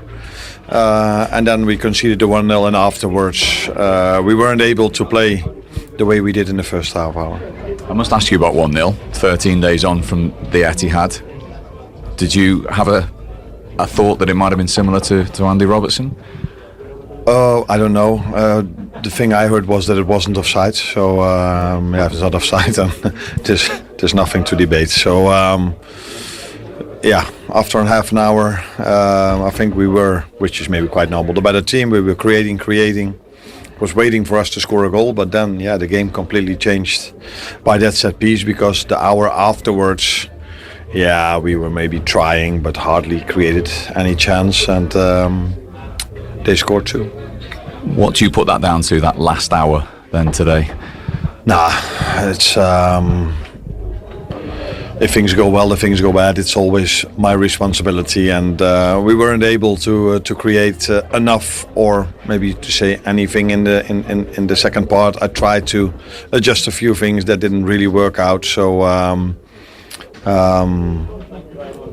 players kept on trying, but unfortunately we weren't able to score a goal, because you never know in the stadium, if you score a goal then something can happen. Maybe you can turn the game around, but I tried a few things that didn't work out, and that's why I say it's in the end, if things go well or don't go well, it's my responsibility. How damaging was the start of the second half, 39 seconds in to lose that goal? Yeah, of course, damaging, because it was already hard to be 1-0 down against a team that's throwing themselves in front of every ball, blocking every shot. So it wasn't that easy to create chances, especially after the 1-0. So then to go 2-0 down, another knock for us, another boost in confidence for them. That's of course far from helpful for us. What about the bigger picture? 6 league defeats in 7. Where are you at moving forward now? Now we're in a very bad spell, and that's simple. And we also know that in a few days we have to play for the Champions League again, and not many days later, I think in 7 or 8 days, play 3 Premier League games. So it's nice if you work somewhere and things go really well, then it's nice to be part of it. Now it's a bit more difficult, but keep our head up. Work incredibly hard and try to turn things around, and that has been very difficult till now, but that's what we are trying every single day here at Liverpool. And given the experience and characters you've got in that dressing room, that's important in a period like this? Yes, of course. It's always helpful to have experienced players, to have quality players, and it's my job to get the best out of them, and that's not really working out the way we want at this moment. And that's why I can say one more time, it's my responsibility. Arna Slot taking responsibility, seemingly Craig Hignett. Yeah, I think he's always honest, isn't he, in all the interviews that you hear him, so whether he's got an answer or not, I don't know, because it's. He sounds quite dejected there. I suppose he would be after a 3-0 defeat. But. And a lot of the callers have said, last year, about 10 games before the end, we started stumbling, and we did, and we haven't really hit them same heights since then. It's been, yes, we've spent money and we've bought some really good players, but it's been a bit of a mishmash. They haven't known where to play them. He changed a little bit last year, but this year he's changed quite a lot, and I'm not sure whether the players, have got used to it yet. It seems to be a lot of possession based, and it's slower. The build-up's a lot slower. It takes longer to get up to the penalty areas, whereas before, if Liverpool won the ball back, you see them on a counter-attack, how fast they were, how much space they had. There was none of that today, because they let Forest get back, and they had a really good shape about them, defended brilliantly. But that was because how slow Liverpool moved the ball. Let's get to the phones again. We've got Tony, who's a Red, who's been to the game. Tony, I really want to know what you're thinking tonight, but also you were in that game with your fellow fans there. I mean, what was that like when goal number 2 went in, goal number 3, and you saw things unfold? What's the feeling like at Anfield at the moment?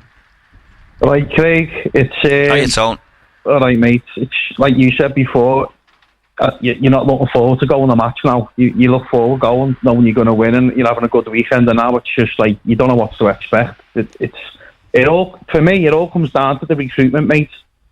Most of our goals were created by Trent or Diaz. They've gone. They haven't replaced them. They brought superstars in. Now, bringing superstars in doesn't mean you're going to be winners. I mean, look at PSG trying to win the Champions League when they have Messi, Neymar, Suarez, and all them. It's like, it's just frustrating, and the manager, for me, I think he's got to go, mate. I really thought he was lucky last season that everyone else was that bad. I know he did tweak a few things, but for me, I don't think he knows what he's doing now. And to me, that interview I've just listened to, Dan, I think he knows he's come to the end of his tether here. The only thing got going for us now is winning this Champions League, because we ain't going to be in the top 4. I'll tell you that right now. You'd really We're go only that 2 points far? off it, Tony. Yeah, it's not far away at all at this stage. Honestly, I'm watching the team there, and I'm just thinking, they can't defend. They can't defend, and they can't create anything. And Wirtz and Isaac are making the scapegoats. No one's creating anything. I mean, Wirtz is brought in to create, but he doesn't know where to put him. He's got to grow up here and drop somebody and put him in. If that's what he's got to do, take it. He's not doing it. That capo for me, mate, he's no good. All he does, he was at fault with the second goal. He lost his man, and all he does is he starts to go on his right foot all the time, cuts inside. Kirkes makes the overlap all the time. He never ever passes back to him. I'm not just blaming him, but I'm just looking at the team thinking, you're not good enough to play for this team, mate. We haven't replaced Diaz, and we're missing Trent like you wouldn't believe. No matter what he's left and all that, he should have went all out to keep that lad, and he didn't do it. Well, he was the one who was hitting the long balls, weren't he? He was the one who could see a pass and do it. And maybe he'd have been brilliant for Isak. And you're right about Diaz. Diaz gets overlooked a little bit. Diaz can do things that other players couldn't. He'd go past people, wouldn't he? And he'd bring people out of position. And he was so positive, direct. We have missed them. 2 quality players that we have missed. But we've spent enough money, surely, to bridge that gap. But we found a way of making it worse. Which does that? He should have brought us. Well, you see Kanate. When Kanate isn't firing, like he was so poor today. What do you do? Who else can you get? Who else have you got? Will you put Joe Gomez in? I think the time's come for him to have a run of games. We can't do any worse than him, can he? Can't do any worse. No, you've got to give him a go. I just can't believe. Him and Van Dijk were the best centre half partnership 3 or 4 seasons ago in the Premier League before Joe got injured. 100%. And going back to Diaz and Nunes, the closing down, the pressing that they used to do. People used to give Nunes stick, but he ran around he ran his ass out, and we made teams give the ball back to us, and so did Diaz, and they're not doing that. The pressure's not the same, and it's just frustrating. I mean, the final pass today, they tried to walk the ball in. Szoboszlai had about 5 touches there. He should have just belted it in. I don't know what he's trying to do. And we should have been. Probably McAllister should have scored 2 before they scored, but you know, Forest probably would have come back anyway. So we're that bad at the minute. It's just worrying because they've been poor as well, like you said before, Craig. And you know, teams like Nottingham Forest coming to Anfield and winning 3-0. Come on, you know, you've got to look at this now. This is getting bad, and I think a change needs to come. I think the manager's the end of his tether now. I think he's under major pressure. I think one more defeat and he's gone in. It'll be interesting. Have you got any names then? I think Klopp will be back, mate. Do you? Yeah, I think Klopp will be back, yeah. I heard someone speaking to him the other week in Mallorca and he fancies coming back. So I think he's the only one, really. If that understands the club and the team, he's the only one, and I believe he's bored out of his mind now. You know, he's had his year off. I'll bring him back. I'll go all out to bring him back. Tony, Slot won the league last season. He surely can have a bit more time to turn it round, no? Oh, but he won the league last season, but everyone else was terrible. If Saka would have stayed fit, Arsenal would have won it. Simple as that. And you know, he did tweak it a little bit. He think Gravenberg had the season of his life. You know, even he was miles off it today as well. It's just, I just think he got lucky. I really do. And now I'm seeing it. I'm believing it more that he's not what he is. And you know, unfortunately, I think it's time for a change. I really do, before it gets worse. What do you think for this season then, Tone? What's the aim for this season then? Is it Champions League? Gotta go all out for the Champions League, Craig, yeah. But do you think this team can win the Champions League? They've just been beat 3-0 by Forest at home. I know, but in the champion, well, I know, but they've got to focus on something, because they ain't going to win. They ain't going to be in the top four the way they're playing at the minute. So if winning the Champions League, it is. I mean, listen, we're miles off winning the Champions League. I understand what you're saying, but what else can we do? What else is to do? You know, the league form's not there. You've got to focus on the Champions League, and that keeps the confidence up. Thinking, well, come on, we can win this. You know, going out of that. I still think fourth is doable. I do, because I think there's a lot of teams who are much of a muchness who will beat each other. So I do think fourth is doable, but not in this form. Well, if we're there or thereabouts January, I don't care. They've got to spend money. They've got to bring a centre half, and they've got to bring a good winger who can create, and maybe a proper number 6, and let Gravenberg play a different role, because Gravenberg and Curtis Jones today were just miles off it for me. And McAllister, miles. So you're 3 centre mid and miles off it, mate. You've got no chance to win a game. Elliot Anderson won the show today, and he's a good player. You know, Nico Williams against Salah. You know, he's at us. You know, he's decent, but he's bang average for me. And it's frustrating, Craig, isn't it? It really is. Yeah. No, I agree with you, Tom. It is. Well, Tony, we're going to leave it there because we've got some more callers we want to try and get on. But thank you very much for your call, Tony. Cheers, lads. Nice one. Cheers, Tony, mate. who's been to the game today. Let's go straight to another call. We got Mike in Highton. Mike, you're on with Craig at Anfield. What's happening, lads? You all right? All right, thank you, Mike. Yeah, just thought it was absolutely shocking today. The ref, I'm sorry, the team looked absolutely rubbish, but the ref was on a different planet today, as always. I thought he was absolutely dreadful. Are you on about anything in particular or across the board? Because, there was a couple of controversial decisions with the goals, I suppose. I'm saying every one of the decisions he made was absolutely terrible. It all went their way. No matter who got fouled on our side, he'd be giving them a free kick.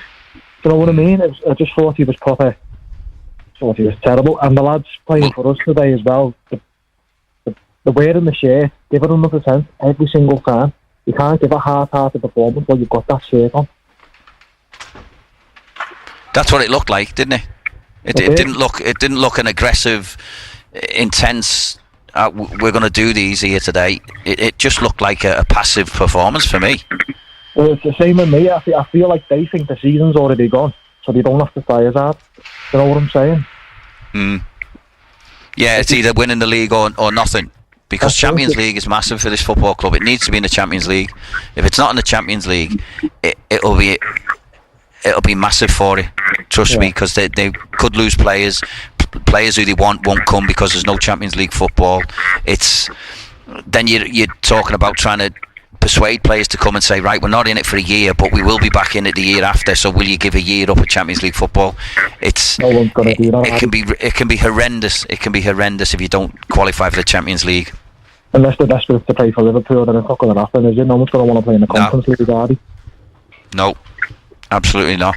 But they can still do it. Listen, they can still do it this year. But they need to sort it out quickly. They've got the players who can do it, but not in the way they're doing it. We played against them, but they're absolutely amazing. We absolutely smashed them across the ball. What happened to those performances then, Mike? Yeah, same again. I was going to say the Villa game as well. It looked like all of a sudden 2 games in a week, Liverpool were back where they should be, and then it's fallen off a cliff again. I'll be honest. I think they believe the Prem's gone. It's too far gone now, but they've still got a chance for the Champions League. But I promise you now, they took PSV, and I swear that it'll be a different team. Mike, thanks for your call. We'll let you go Mike. There for now. Cheers. Thank you, Mike in Huyton. I agree with him. It's just the Champions League now. I think the league's gone. I think that's too far gone. It's all hands to the pump for the Champions League. It has to be.